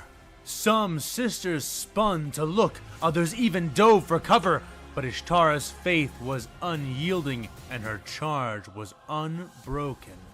Even as the shadow of a leaping Knight Preceptor eclipsed the sun over her head, the mechanical soldier landed 30 paces in front of the canoness, quaking the streets and towers around them as it did, rising and charging like an avatar of the Emperor's own wrath. Grinning grimly, Ishtara accepted the challenge. Swords raised against a sky wounded with lines of fire and temporary artificial stars, they charged into the fray, blades and flames singing in the wake of the roaring night.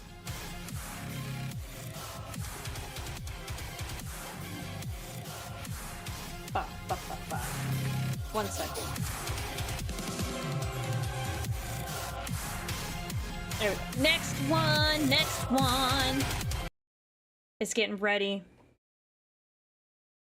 Roaring Knight? Yes, Roaring Knight, Knight. Alright. Heralds of the End. Episode 35.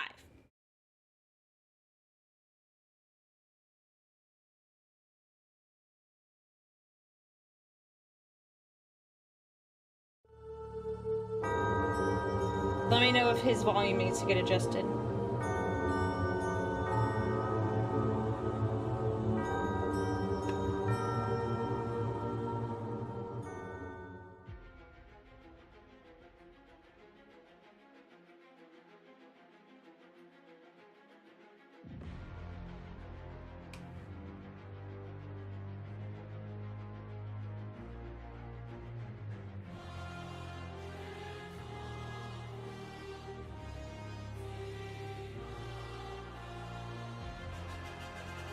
What was the other episode that people really liked? There was 2. Was it 36? Well, no, he hasn't started talking yet. Once he starts talking, then we'll... The Inquisitor felt a growl that's good. gargling up from deep in his chest, the agony in his split side cutting into his every thought and instinct the longer this contest was drawn out. Before his eyes twirled the green blade of the heretical Jedi Master, who now faced him. The man grinning widely at his opponent under a storm of black dreadlocks. Commissar Tyrandor drove in with his chainsword, the adamantium teeth of his specially issued weapon grinding and screaming against the energy blade which intercepted it. The Jedi seemed shocked by the act, his sword of light suddenly yanked low, offering Tar Weiler the opportunity he had been seeking. Stepping in, Tar ignored all his pain, trembling arms straightened as he poised his black rapier in for a stab. The Jedi couldn't even see the attack coming, which added to Weiler's rage a moment later when the man precognitively jerked himself back, the Inquisitor's blade slicing over and through the robes which covered his chest, drawing a thin red line on his tanned skin and prompting the Jedi to spin back in an athletic withdrawal. "Damn you!" Tar cursed, staggering, his free hand clapping down over his saber wound again, struggling to keep his feet. Terrandor did not let up, however, and was not idle while his chainsword dragged the Jedi saber down. With his other hand, he aimed with his last pistol, firing and striking the Jedi across the back and shoulder with two bolts. But Terrandor's keen eyes caught the odd refraction of his weapon's energy discharge as they neared the foul enemy knight. The light splitting and weakening as a psychic shield of some kind interfered with his attack. Nonetheless, the Jedi jerked when struck, his robes catching fire and the smell of these burnt stickers flesh they gave me joining are the terrible. cold, They do damp not air. hold things together. Yet, it was not enough to bring the man down, and he finished his recovery spin, tossing off his brown robe to reveal the blaster plates he wore underneath, sizzling and glowing in two places where he had been struck. Infuriatingly, his grin only grew wider as he eyed the Inquisitor and the Commissar, both of whom had begun to spread out to either side, drawing his attention apart. Time was on the Jedi side, and both Imperials knew it. All around the three combatants, the maddened clones and newly arrived Jedi Knights were cutting back Terrandor's survivors with merciless hate. If Terrandor and Tar Weiler did not end the fight very soon, it would almost certainly not remain a three-person affair. Something the Jedi before them seemed to know as well, as he took his time reaching behind his back and drawing out a second weapon, a blaster pistol. "All right, let's get fracking serious," he said, and, as if on cue, the two Imperials attacked, driving in from opposite sides. Tar was delayed, ducking to the left and right as the Jedi Quinlan Voss crossed his blaster-wielding arm over and fired several shots in his direction. The bolts were easy enough to dodge, but doing so was raw agony, and succeeded in slowing the wounded Inquisitor long enough for Voss to meet blade to blade with the Commissar once more. Terrandor charged while firing his last pistol, burning, searing shots drawing brief red lines in the enervating air. But he only managed to fire 3 times before the Jedi's lightsaber sent the last bolt careening back. The shot went right up the barrel of Terrandor's weapon, causing it to detonate in his hand. Wow, that's very lucky. The Commissar bellowed his agony as fury, tossing the wasted scraps that were left of his gun from his now burnt and broken hand, sending them towards his opponent as he bore his chainsword high for an overhead swing. The dreaded Jedi wove around the scrapped weapon and locked his saber with the Commissar's chain blade once more, this time braced for the impact. The toothed Imperial sword squealed and whined, its adamantium barbs beginning to glow like dragon's teeth as they struggled to grind against the lightsaber's flaring energy field. They seemed locked for a precious couple of seconds, but Voss grinned, a wicked flashing of his teeth as he aimed into the Commissar with his blaster. Terrandor bore his own teeth in a grimace, and prepared himself, grunting as he was shot twice, the bright, searing energy bolts smacking hard into his chest. Meanwhile, the Inquisitor was back on the approach, a fact the Jedi was well aware of, prepared to transform from his current lock with his dying opponent to a re-engagement with the foul Imperial superior. But, to his shock, Terrandor did not weaken, the burned holes in his red uniform revealing the cracked and blistered surface of ceramite underplating.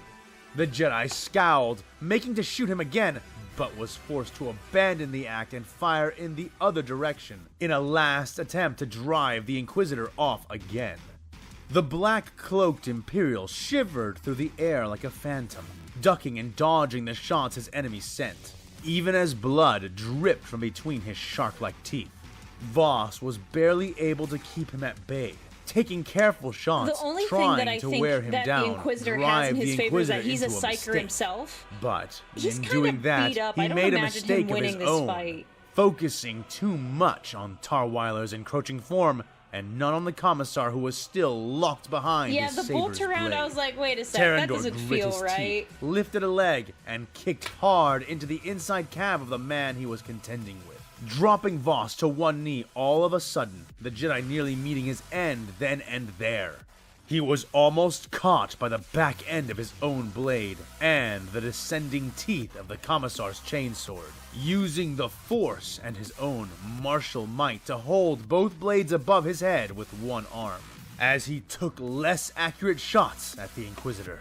Seeing his footwork denied to him, Tar extended his free hand out, curling his functioning fingers as he reached with his mind and found Voss's own. "No fear, Jedi," he hissed, invading his thoughts with spiked barbs of terror and dread, samplings of victims who had suffered at the ends of really want the Tarweiler's Jedi psychic to win. mercies. Unable to rotate his body or saber to engage the rhythms of Vapad, Quinlan Voss suddenly found himself tensing tightly across his entire body, sweat soaking his brow and stinging his eyes as he held off both the psychic assault of the Inquisitor with his mind alone and the grinding pressure of the Commissar's chainsword with one arm. It was too much, and the Jedi was forced to drop his blaster after firing a few more inaccurate shots, taking his saber in both hands and trying to keep his mind lucid as nightmares of all nature shredded themselves over his thoughts, bleeding into his sight like the traumatic memories of wars long fought. Were it not for his affinity for the dark side, Master Quinlan Voss would have met his untimely end already. As it was, he was barely holding on. "Fall, Jedi! Fall!" The Inquisitor screeched, laying on more of his power, and Voss found himself roaring in defiance as he was bent backward by the Commissar above him, losing his balance slowly. And a Jedi did fall, but not as they would have thought. All around them, the other Jedi fought, and from above, more descended. In particular, one Ram Koda, who fell upon Terrandor like a divine bolt of emerald lightning, his burning green blade shearing through the Commissar's bicep in an instant. Looks. The chainsword held there, flying off wildly as its grounding force was literally cut away. Terrandor reeled, screaming out his pain and indignant rage. But he barely began to react before Koda spun on his heel and mule-kicked the Commissar with a force-enhanced blow, sending him sailing through the air and over the embankment. Voss wasted no time, spinning to his feet the instant the chainsword was off of him, shoulders rolling, saber dervishing in his hand as he assumed the Vapad form, and dispatched the dark technique which sought to break his mind. Inquisitor Tarweiler tried to retreat a step, but the surprise and effort of it caused his existing wound to flare, and he staggered instead, barely able to raise his rapier in time to intercept the Jedi. But even that was not enough. Voss was smoldering with his own lethal instincts, and as the aggressive form of Vapad continued to flow through him, it fed into those old habits, fueling the power of his strikes and the directness of his approach. He slapped the rapier out of Tarweiler's hand. Such was the strike the Inquisitor barely detected, rearing as the Jedi continued to spin. But the sword-wielding witch did not bring his saber in for a killing blow. Instead, Quinlan Voss bit down on his darker thoughts and reached out with his offhand, seizing the Inquisitor by the throat and spinning him, slamming him by the neck into a nearby steel wall. Tar gagged and choked, nearly all the breath being slammed out of him as he was pinned, his feet raised and held off the ground as the Dark Jedi constricted his airway, don't want the Inquisitor to win. darkly for a moment, before softening his grip. You are now a prisoner of the Galactic Republic. Behave, or I'll have to whittle down the number of limbs you have to help make you manageable. Do you understand? Asked Quinlan Voss, his hand relaxing enough for Tar Weiler to give his answer. The Inquisitor quirked his bloody lips. Mercy? At a time like this, would wonders and fools never cease? I understand, he hissed. Good. Then let's find a place to... Voss began to say. I understand that you are a fool, Master Jedi. You should have killed me when you had the chance. The Inquisitor added with a rasping laugh. I still may, if you try anything. The Jedi warned, bringing his saber up to Tar's neck. Oh, I need not try anything more than words, said the Inquisitor, and at that, Voss quirked his eyebrows. Words? And what do you imagine you can say right now that will have he's that gonna effect? cast a spell, The Jedi asked. In response, the Inquisitor smiled grimly and said, Jackal. In response to the single utterance, the air seemed to still, and a voice which sounded faint yet all present spoke in their ears. Yes, Master. It said, the speaking voice being the definition of inhuman, like the shaped, manipulated sound of millions of animals being slaughtered, so dumb, edited to resemble a speaking voice. Quinlan felt his blood freezing in his veins, but it was already too late. Oh. I unleash you, said the Inquisitor. I don't know why you let him say anything. Responded the creature, who stood just behind Quinlan Voss, its clawed hand reaching to obscure half of his face. The clear sky darkened as a new storm front began to rise. But the clouds coalescing in the heavens were born of nothing natural.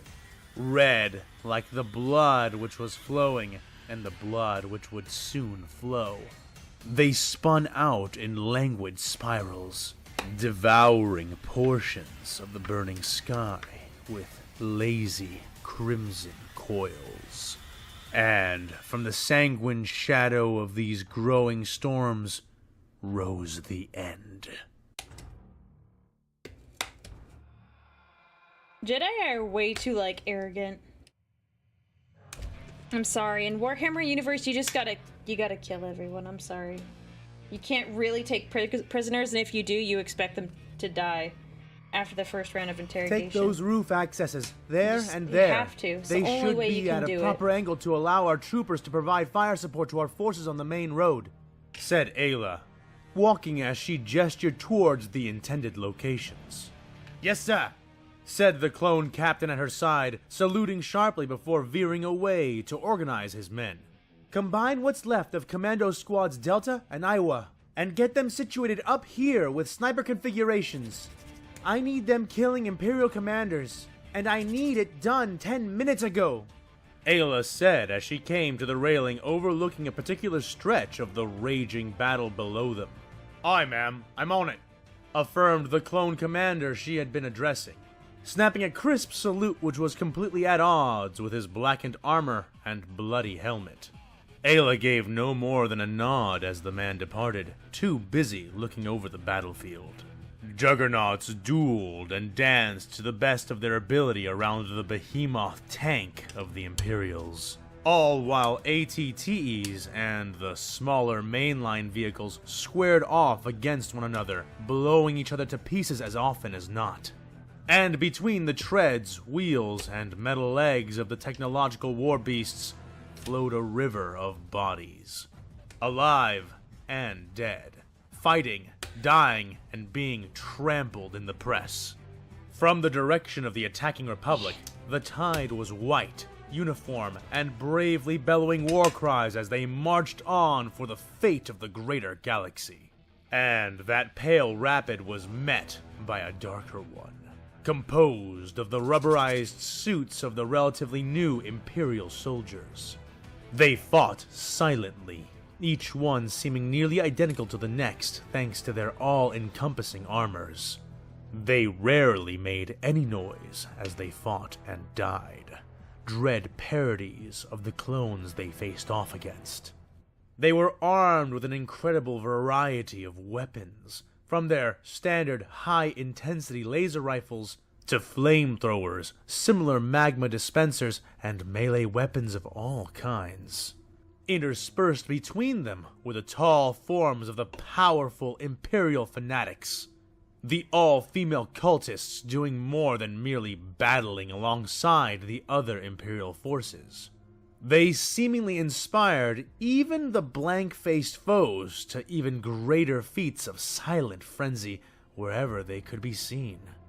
Ayla bit her lips so tightly, they're so powerful. It bled.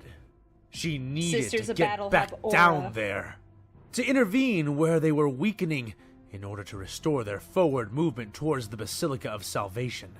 But even Ayla had her limits, and as it was, she had been fighting for hours. She was covered in small wounds, cuts and burns earned by her continuous evasion of death's dogged attempts to seize her. How many more times could she expect to elude her fate? And even more pressingly, she was simply tired, entirely worn down, in fact. Her every muscle twitched and ached, pushed far, far over her limit, even when factoring in her powers with the Force. The Twi'lek Jedi Master needed to rest, to recover her strength. But for Good luck, every ma'am. second she took for herself, tens or hundreds of clones whom she could have saved died. Hundreds? And their forward line was stalled. Hundreds? In a given moment, unless you're like tactically commanding a battle, hundreds I say yes, but I don't know if her actively fighting saves hundreds every moment. Ever faster. Numbers were no longer on her side, a fact she could see with terrifying clarity from her high perch. The 327th were on their last legs, and those legs were shaking, almost breaking against the tide of Imperial wrath. They needed her, but she would be less than useless if she died. She gripped the handrail of the skyscraper's roof, arms trembling, legs leadened. Did she even have strength enough left in her to leap over this meager barrier and summon the force needed to slow her fall as she came to their aid? She needed Shakti. She needed Master Quinlan Voss. Anybody to help her carry the absurd burden which now fell fully onto her shoulders. But there was no one. Commander 65 had ceased all communications, and the reports from the occupied Imperial support base confirmed that Commander Bly had been killed in action by an Imperial war machine.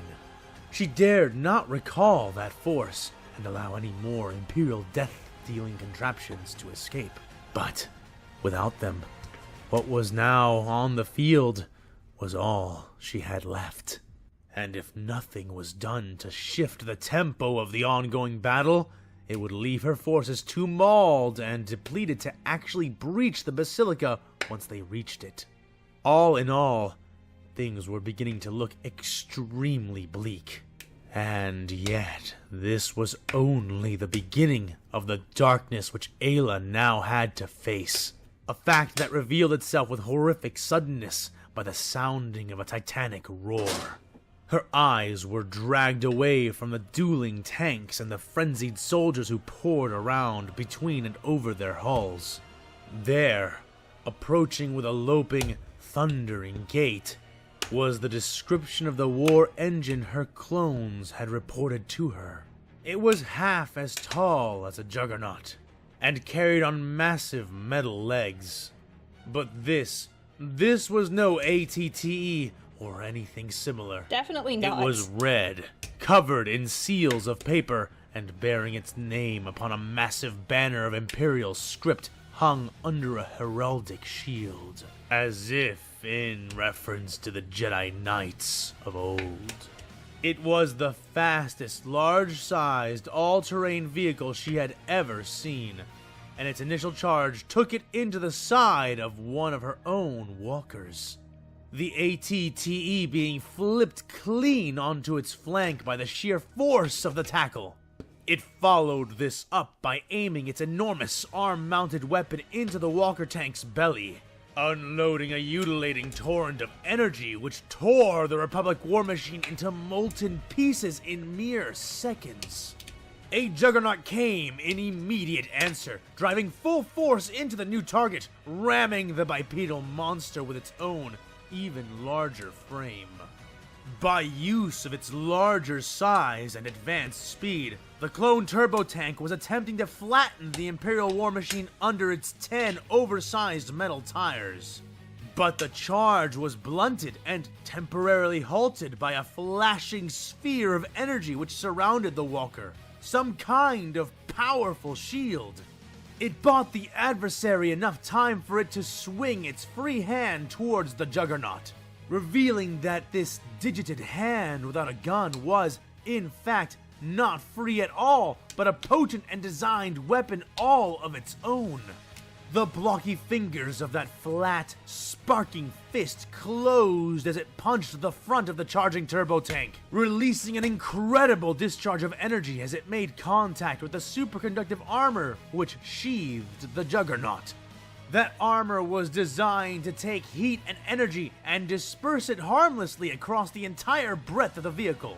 An ingenious design for rendering blaster-based weaponry ineffective against it. But the power fist of the Imperial Knight was nothing like such weapons, and its power field was made to be highly concentrated and to bear enough armor-piercing destructive capacity to pulverize a warship's hull, provided that the ship had no void shielding to deflect it. That power struck the surface of the Republic vehicle, and instead of merely destroying only what it came in contact with, its energy was siphoned out and spread across the entire skin of the tank. The vehicle flashed, the thickest lines of its armor glowing bright orange and red, the coloring spreading like rotting sores of burgeoning sunlight over its entire carapace, until the tank's internal stores of Tabana gas reached critical heat and detonated ferociously. The blast flattened any soldiers caught near it, throwing Imperials and clones aside in a sudden cascade of burnt bodies and rent armor. And, striding from the wreckage, its blue ionic shield still flaring in a corona of azure aegis, the knightly walker roared mechanically, announcing its brutal victory and beginning its charge to the next. That was where Ayla was needed, and soon. She began to prepare herself, breathing in and out in a careful, ritualized way. That walker alone would not make the difference. It couldn't. She would stop it. And perhaps she could have, had the Imperial war machine been alone. But as her eyes adjusted and moved up beyond the outright spectacle of the night, she saw something new and debatably far more terrible. A screaming, singing stream of warrior fanatics, much like the ones who had already taken to the field, but far, far more numerous than before. The vast majority were not clad in the powerful war suits used by those she had already seen, but rather wore more standard combat equipment, their faces covered in metallic masks bearing the enraged visage of the same female saint of their insane religion.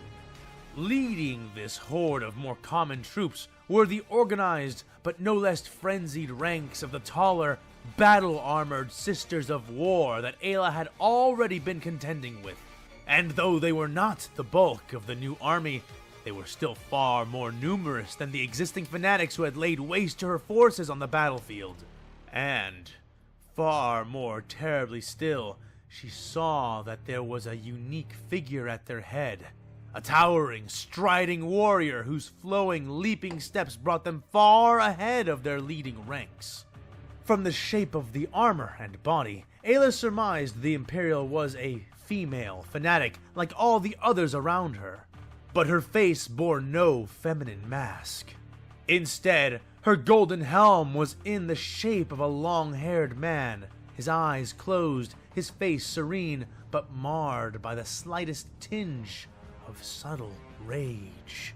Ayla hardly needed to enhance her senses with the Force to see that this mask represented one thing, one figure in their pantheon of madness. This woman bore the face of the so-called God Emperor of Mankind. And as the fanatic waded into the battle, the effect... Part of my initial thought was that it was a sanguineous death mask, which you usually don't see outside of Dante. That's like a big deal. Huh. I will wait and see. That doesn't sound right. The effect on the morale of the Imperials around her spoke volumes of its own. Imp soldiers raised their voices in song, in elation, and in choirs of wrath as their efforts redoubled or tripled. The wounded rose, light ablaze in their eyes, songs of fire carried on their bloodied lips. And the weakened and tired found new, greater strength with the arrival of these faithful reinforcements. With a sliding, sickening terror, Ayla realized that the battle was irretrievable. She could not make a difference large enough to turn back that kind of force, and she watched the lines of her own forces ignite and curl away from the assault of these new fanatics. There was only one thing she could do now. "Field commanders, can you read me?" Ayla said, tapping her comm piece. "Prepare to begin an organized retreat back to the landing zones. The 33rd Vanguard, the 12th Armored Division, and everything that's left of Assault Forces 22 and 80 will join me at the front. We will buy you time for a staggered withdrawal. We have no choice but to..." She began to say, before another voice interjected across her comm we're gonna stay and with relayed you. her commands. "Belay those orders. Stand by for reinforcements, troopers. Hold fast. You are the shield of the Republic, and we have not abandoned you. General Windu, out." The words made Ayla's breath catch in her throat, and she spun around in reaction, turning and shading her eyes as she saw what the battle below had distracted her from noticing. Hundreds upon hundreds of claw-shaped boarding pods were hovering down, landing atop the buildings around her and releasing their cargo. The many surviving members of the Jedi Order's boarding fleet emerging. She saw right away that there were many dead and wounded, but saw also that most of the Jedi present, though bearing new scars and many injuries, were still standing and ready to continue the fight. Master Obi-Wan Kenobi and Master Mace Windu were among the first to emerge, approaching her right away. Ayla Kenobi, turned, man, that guy's pushing got off a lot from of the railing, injuries. but staggering to one knee a moment later, head spinning. She soon found their hands helping to pull her up, and she could not help but smile into their faces, even as she struggled to keep her feet. "You came. Thank the Force. Were you successful?" she asked with great elation. "Mostly successful," said Master Obi-Wan. "The ship is largely disabled, and we've captured several assets. 3 Imperial aliens known as navigators, several members of their ship crew, officers among them, and the body of a Space Marine librarian," supplied Mace Windu. "Librarian?" she asked with a quirk of her head. "I'll explain later. What's the situation here?" asked the burned champion of their order. "Grim," Ayla answered without hesitation. "Our artillery support has been completely cut off, and I have been unable to receive updates from the Force deployed to protect the sniper tanks. Currently, it seems they were wiped out. The secondary force is holding the Imperial support base successfully, but I dare not pull them away and allow more war machines to escape those bays. Commander Bly is gone." The Jedi sent to destroy the Imperial Planetary HQ have yet to rejoin with me, though the last time I checked, they had been largely successful in their own missions. And what about Master Shakti? Was her mission successful? Asked Master Obi-Wan. Ayla grimaced, soot-stained face looking away. The Imperial response to our initial attack was entirely thrown off, so I assume that she was, at least initially, successful. But I have not seen or heard from her since the battle commenced. I fear the worst. We managed to fight and grind our way to this point of the approach. The Basilica is less than a kilometer away now. But the Imperial defense has been reinforced, and their heavy army support and advanced shock infantry are stalling and pushing us back. Casualties for the 327th have reached anywhere between 40 to 60%, and they are mounting fast. We need to get our sabers on the ground and start taking the brunt of this assault off of my men. She reported with no small sense of urgency. No, said Master Windu. No what? Ayla asked back, confused. We will handle this. We have almost 1,500 Jedi left ready to fight. That's a lot More than of enough Jedi. to turn the tide without your help. You need to pull back and retire from this battle. The Jedi Master explained. With all due respect, I can't, Ayla said stiffly. Ayla, you can barely stand. We're grateful that you have carried the fight on your own for this long, but you are not alone anymore. Master Obi-Wan offered gently, but she shook her head to him as well. I've been fighting these Imperials for hours. I know them. I know what they are doing, and I cannot leave my troopers down there without my support. I can't. I've already lost Commander Bly, she said, breath catching as the reality of that loss struck her, taking a moment to collect her composure. Obi-Wan looked almost stricken, and Mace softened his face, extending a hand out to grab her shoulder, holding it Ma'am, firmly. if you stay, you're Then probably gonna die. there is something else you can do to help. Something that won't include needlessly putting your own life in danger. Take Aquila's squad and go find Master Quinlan Voss and Master Ram Koda. Help them finish their objectives and guide them and their force of Jedi back this way when you can. We need as many as possible if we're going to staunch these losses and crush their final defense. Do you understand? Mace asked, Ayla pausing before firming her resolve and giving him a short nod. Good. Then I won't delay you any longer. Rest while you can, and take a hefty escort of gunships with you. You may need them to help ferry the rest of the Order here faster. Windu added, giving her shoulder a reassuring squeeze before letting her go and turning away. I can neither confirm Ayla nor took deny off because the canon. instant she could, Thank you, radioing I the appreciate squad not for a pickup being, as she did. I Obi-Wan appreciate watched no after her spoilers. Thank and you, smirked ALJ. wanly. I like Do you those think spoilers. that transit time will be long enough for her to catch her second wind? He asked Master Windu. Mace shook his head. More like her fifth or sixth wind at this point. No, I don't think Ayla will be of much use to us in a fight. Not for another day or so. But if Voss is the one that tells it to her, she will be much more likely to listen. The champion of the Jedi Order said as he strode to the railing she had been at before, staring down at the deteriorating battle. Now, Master Kenobi, let us put the strength we saved from our assault on the ship to good use, said Master Windu, resting his foot on the railing and drawing his right hand out to his side, pulling his belted saber into it with the call of the Force. Obi-Wan did much the same, drawing his own blade into his hand and then igniting it. A torrent of humming blue light bursting from the pommel of his sacred weapon. All around them, the actions were paralleled as hundreds of warrior monks drew their weapons, igniting their fangs of light 10 by 10. Jedi Knights of the Republic, Mace called, raising his amethyst blade of light. To battle!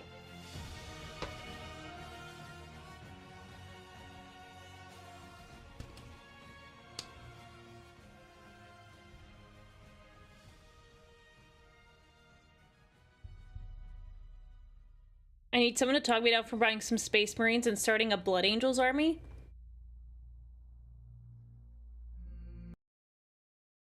You should get a Blood Angels army.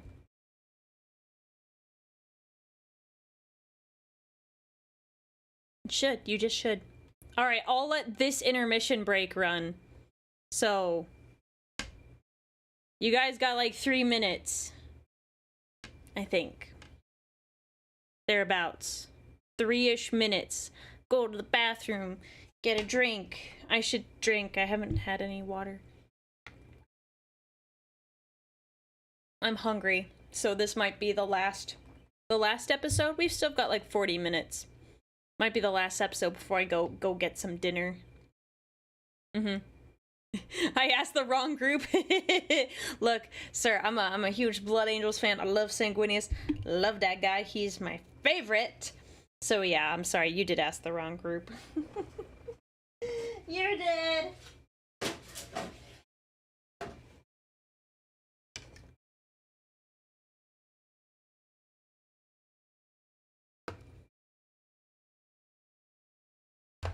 No rules. What are you talking about? I'm not going anywhere. The rules still exist while we wait for this to go. Oh, it's paused. What the heck? I was like, wait, why isn't the time going up? Oops. Infinite intermission.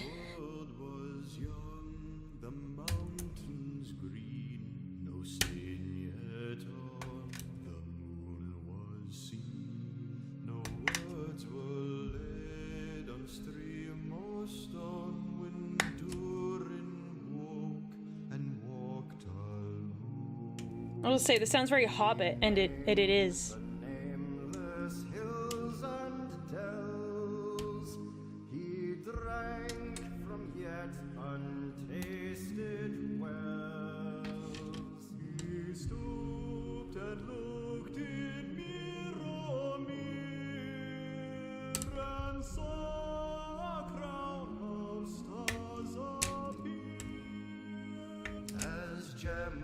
Upon a silver thread above the shadows of his head. The world was fair, the mountains tall, in elder days before the Oops, I definitely broke that. mighty kings in Argo throned and Gondolin. They lost a lot of Jedi, but they didn't lose like too many.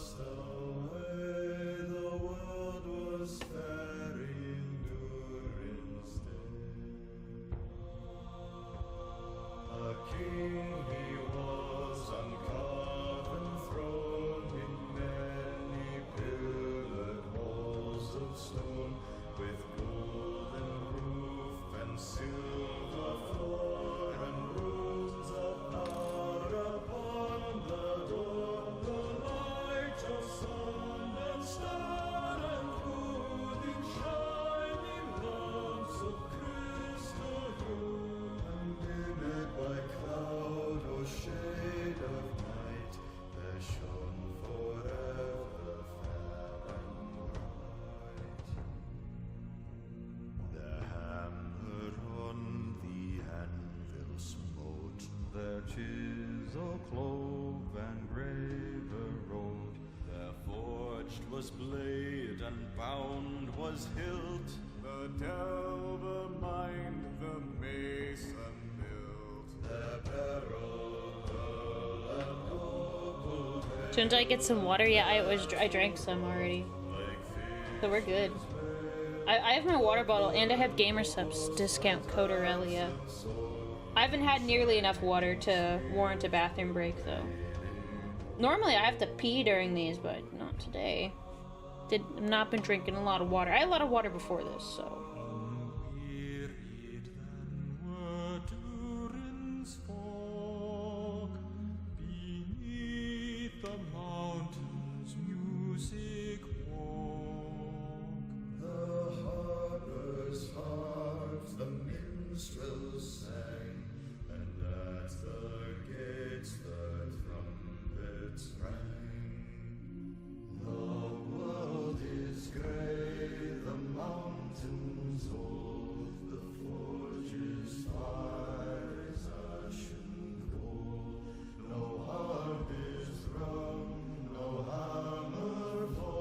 Sanguinius' Ginseng makes them beautiful on the inside too. Depends on your description of beautiful. They definitely become more, like, handsome externally. I don't know about internally, though.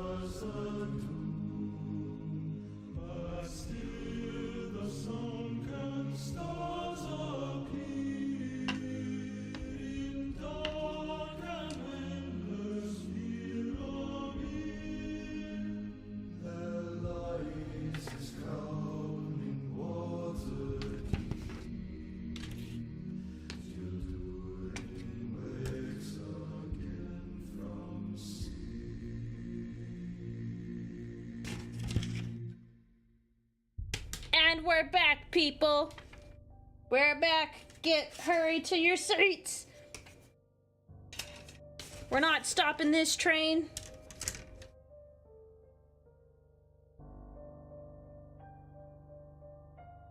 The tall man stood in the enclosed space which had been his office, closing the case beside the cogitation interface screen and restraining a contemptuous sigh as he began to reach for the keys which would enable him to activate the final shutdown on his personal terminal.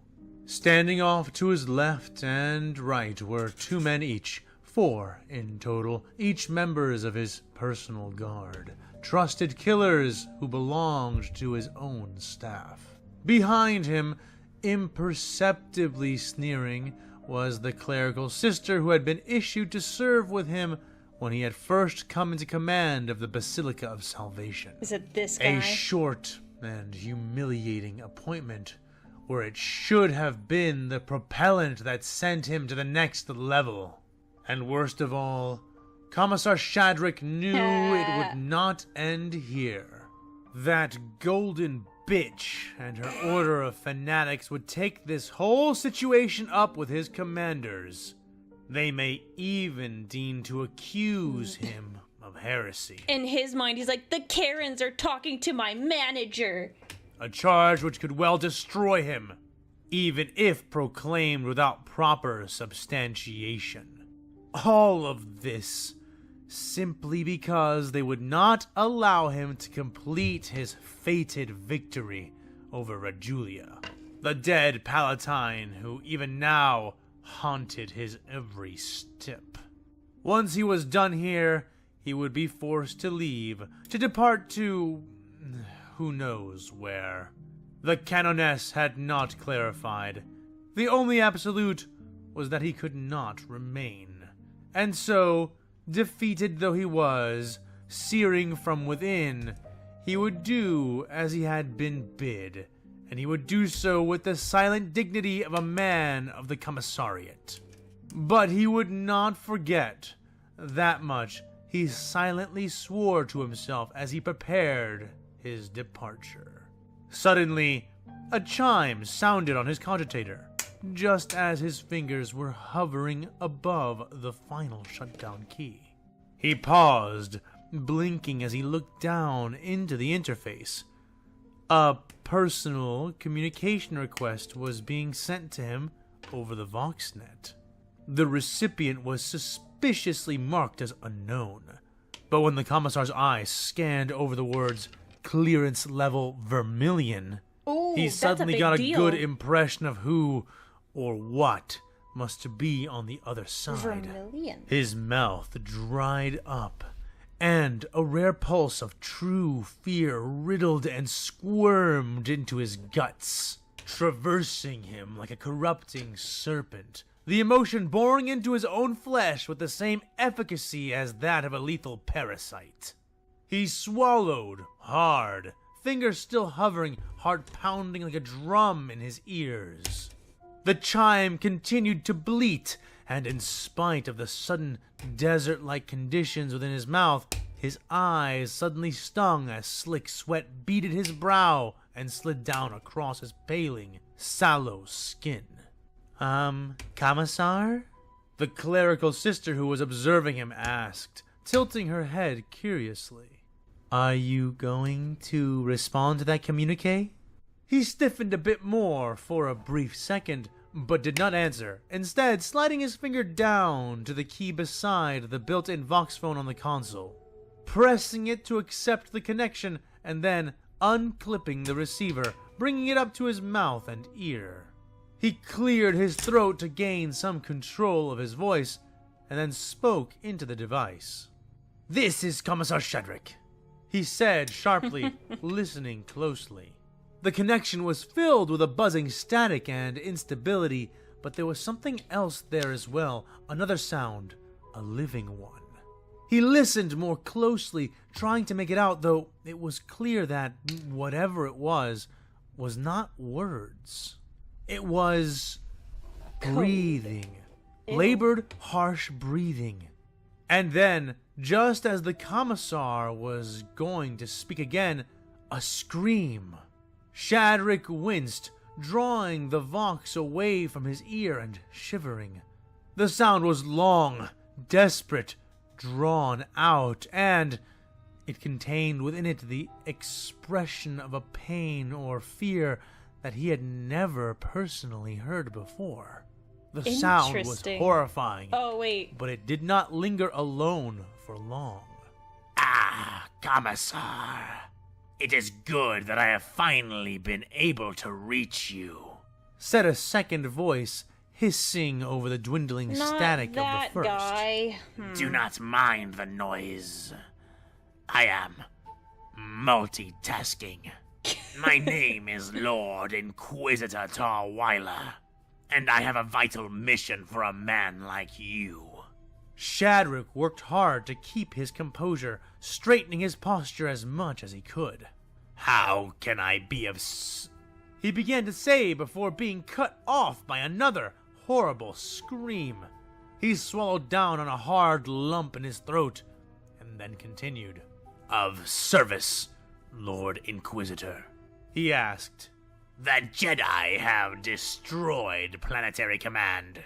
The Central HQ is aflame. Its staff are dead or captured.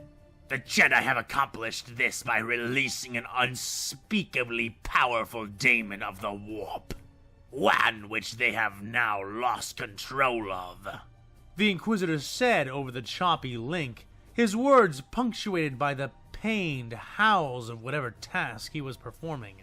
"After observing the beast and judging the moral threat inherent therein, I am now sanctioning the use of the Basilica's final protocol, effective immediately." Shadrick felt like ice had just replaced all the water in his veins. The final protocol. That could only mean exterminatus. The Commissar breathed out into the receiver. "Yes, an unfortunate but necessary outcome. What the Republic has released cannot be allowed to spread, and the contamination is already so severe that a full evacuation would be impossible at this point.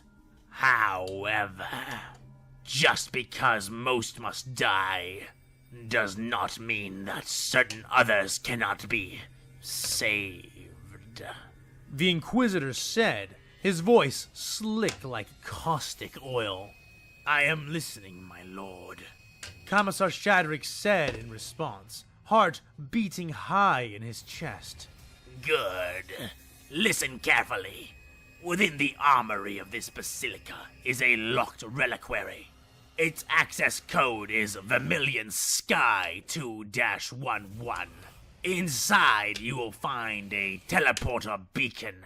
Once you have it, contact me for a proper tuning frequency, and I will be able to pull you from the surface before it is too late.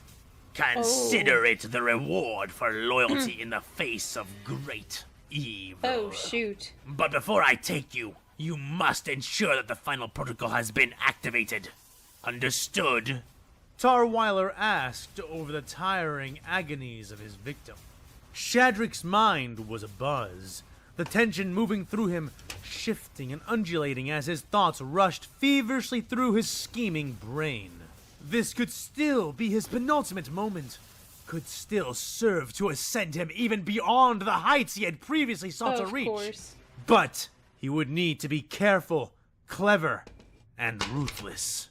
The line he would need to walk was a sheer one, but he could balance on twine if need be, as long as crossing would take him to where he needed to go. I understand, Inquisitor. You can rely upon me. Just keep your Vox close. I may need further instruction before the task is complete. My portable Vox frequency is being sent electronically now. Until we speak again, the Emperor protects, said the Commissar. Yes, he does indeed. Good hunting, Commissar. And remember to contact me when the mission is complete. Tarweiler, signing off. Hissed the Imperial agent, the Vox feed cutting just as another scream began. Commissar Shadrick slowly placed the receiver down, able to all but feel the clerical sister's stare pressing into his back. He caught the eyes of one of his guards and flexed his fingers in a dexterous and precise sign cant, delivering specific instructions to the armed member of his personal guard, and doing so from an angle that the sister behind him could not see. Well, I have received a message from the Inquisition, Shadrick began to say, turning slowly to face the sister who had already put that much together from overhearing his side of the conversation. Her eyes were wide and locked onto him fully, the urgency and alarm in her posture unmistakable. The Inquisition? What did they want here? She asked. I need to know the location of the armory at the Basilica, Shadrick said instead of answering her. The sister's face contorted in thought for a moment, confused by the odd demand and puzzling over how that could relate to the most feared organization within their vast Imperium. The armory? The armory is in the East Wing, under the Chapel of Punity. But what does that have to do with the Inquisition's orders?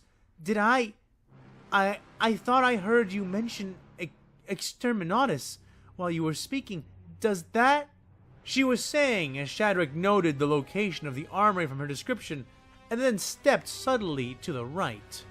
Before the clerical sister could actually complete her question, a bright flash of red light silenced her, as Shadrick's signaled guard fired his hotshot las rifle from his hip. I don't know why she let him bring his guards. And killing her before she even knew she was dead.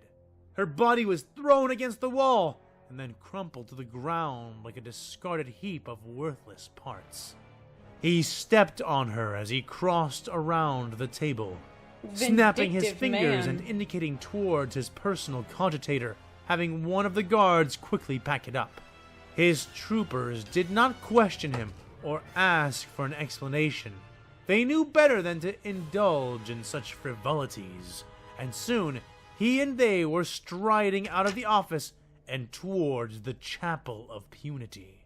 Getting into the center of the Basilica was absolutely necessary to engage its final protocol, and doing so was a journey on a road fraught with countless opportunities for failure. So, before he embarked on it fully, he would be sure to take more than just the teleportation beacon from the vast collection of weapons and artifacts he expected to find there. Perhaps his original plan would prove nearly prophetic, incorrect only insofar as the scale of the ruination he would inflict on those who made themselves his enemies, both imperial and foreign. Call the rest of my personal retinue, Shadrick said as he marched, arms folded and held behind his back, posture sharp as a razor. What we do today, we do in the name of the greater Imperium.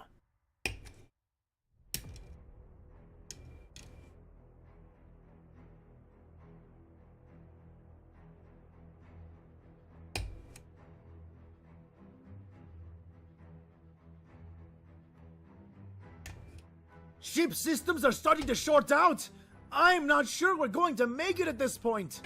Yelled one of the serving tug captains, speaking invisibly over the comms to the other ships which struggled along with them.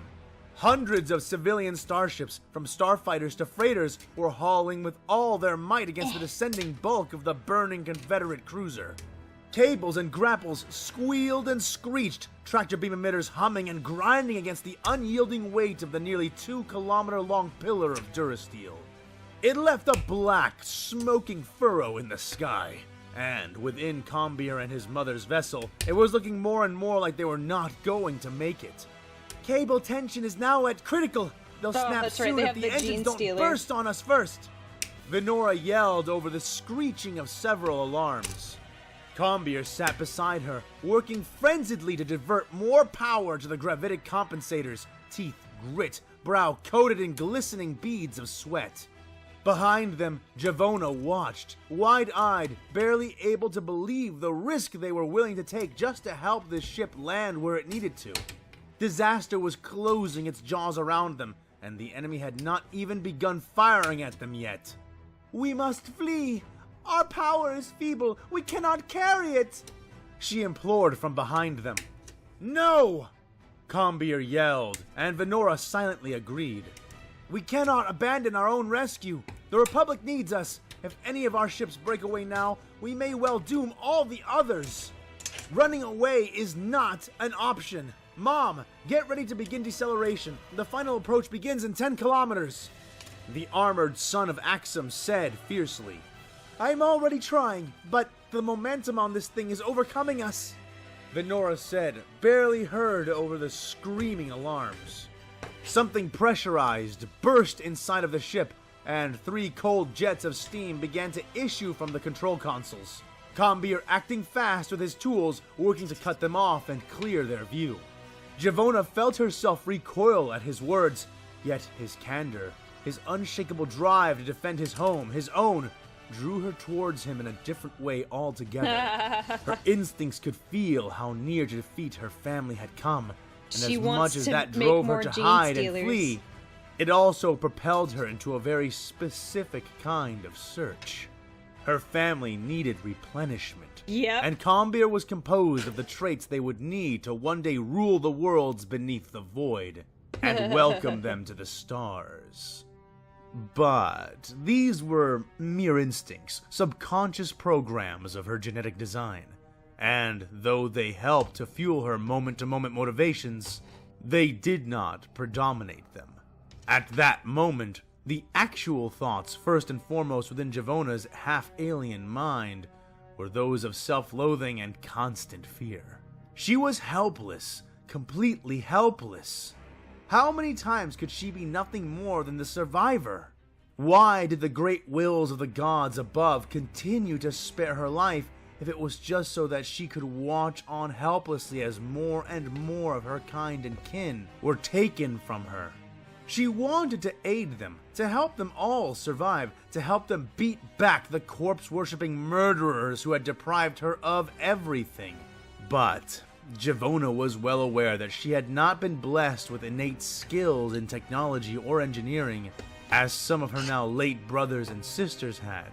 Nor was she in any way naturally gifted in the arts of combat, soldiering, or death-dealing, as many of the other survivors of her family had been before her capture.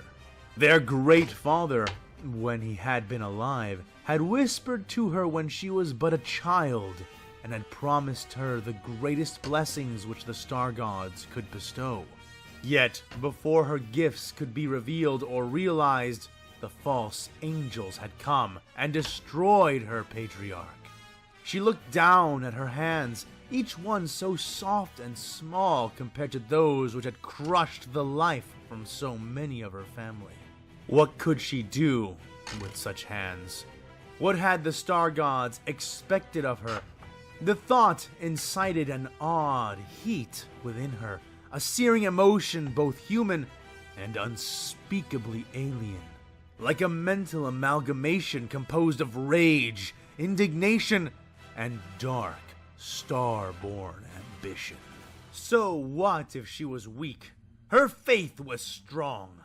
The gods had chosen her. The patriarch had said so within his mind sermons. Even if she could not feel them, even if she lacked faith in herself, she would not let that weakness overcome her.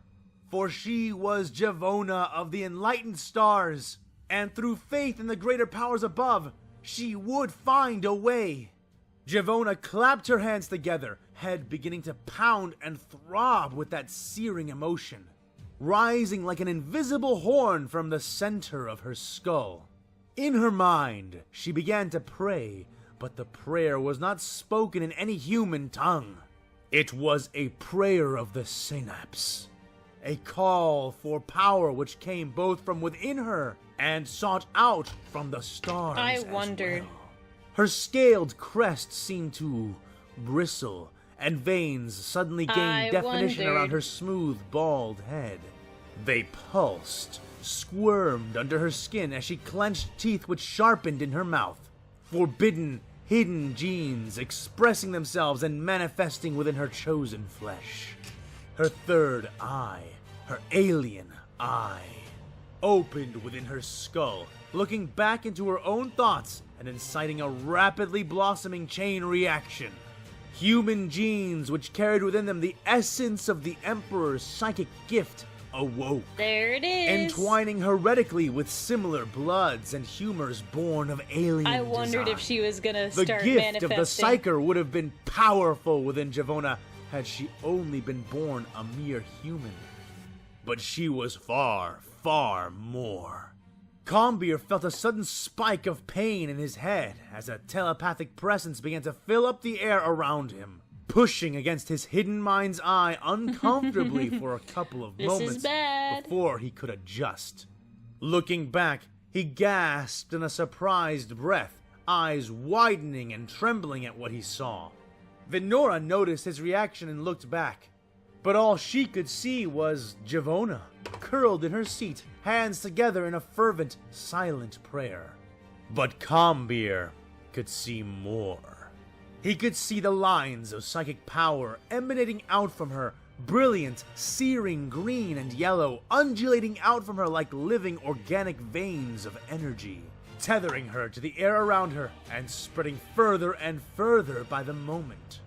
Combeer, what is it? His mother asked, but he did not respond. Instead, getting up and rushing to the window that was facing the Providence-class dreadnought they were struggling to carry. Outside, he could see the energy continuing to spread and grow like a spiritual slime mold in a time-lapse vid capture, expanding and contracting, but coming out further and further each time it reached out through the walls of their vessel, and beginning to grow and coil around the falling Confederate flagship. Is this the power of your gods? He whispered under his breath, as if in direct response, the alarms on the ship began to silence one by one. Venora felt an odd elation threaten her composure, her heart racing even faster as she began to check and then double-check her instrumentation. For the briefest moment, she feared her ship had already suffered some critical failure, something which had shorted out her sensors. But no. Instead, she saw rampant confirmation of the impossible. By the Force, the ship is getting lighter. Systems are returning to sustainable ranges. How is this possible? I don't see any new ships helping out. Venora muttered as she scanned her eyes out across her forward viewport. But, try as she might, she could not see what her son could see, and could only vaguely sense the power which had awakened within their passenger. Combeer marveled for a few moments longer before rushing back to his seat and taking over his station again. He glanced over at Javona and saw her staring up at him. He flashed her a grateful smile, and she returned it, her few temporarily sharpened teeth somehow fitting her appearance more than they had before. Javona felt her chest swell with a pride she could call her own as her faith was answered. And, even more than that, she could sense vaguely that Combeer was not the only one who could see her now.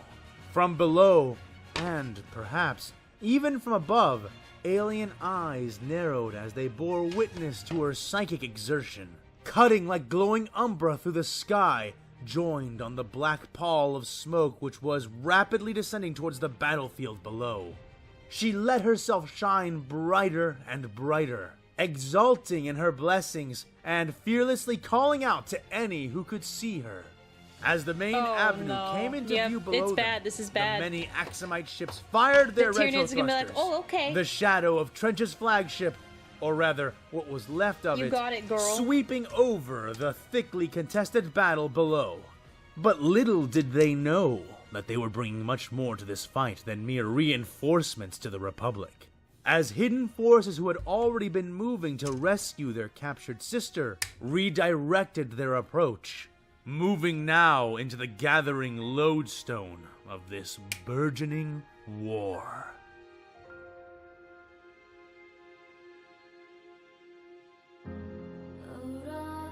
Was that the episode? Dang. Dang. Okay, well that was fast. It felt very quick. Oh, the next one is like 2 hours. That's like 2 hours. There's no way. The other ones, if it was an hour, I'd probably say yes, but like 2 hours is like, that's a lot. That's a lot of time. Probably not, because I need to eat. But it's coming along. Like I said, we weren't going to finish it today, but we will probably finish it next time. This book nook is almost done. It is almost done. No, we're not doing one more. It's 2 hours long. And your girl hasn't had any dinner. And I ate at like noon. I ate at like noon. I should probably eat. And we made very good progress. I agree. We made very good progress. I'm happy with what we got through. We'll need to see how many episodes are there total? 47. There might be another one because that's the Christmas sneak peek. So yeah, 47, 48, because I know he's released a couple more since we started watching this. So we're catching up slowly but surely. Yeah, and there are specials and stuff too. I assume they're included in this list. Because he made this playlist, so I assume he included them. But yeah, this is good. We've made a lot of progress. So, thank you everyone for joining today. I hope you got a lot of stuff done. No stream tomorrow, but on Saturday we are playing Repo and it's at noon. The time on the schedule is wrong, so it's at noon. So don't show up at 2 o'clock. You'll have missed 2 hours of it already. So thank you everyone for joining. Please make sure you do leg day, get your protein, and I will see you guys on Saturday. Okay, everyone? Oh, and then Sunday is more Dawn of War. In case you want to see me suffer, there's that. But, by the way, Mother's Day is on Sunday, so please make sure you have something for your mother. If you're going to go celebrate with her, get her a card, get her something. She probably loves you. Obviously, you should do something nice for your mom. Okay? All right. Do that, and then tell your mom to do leg day.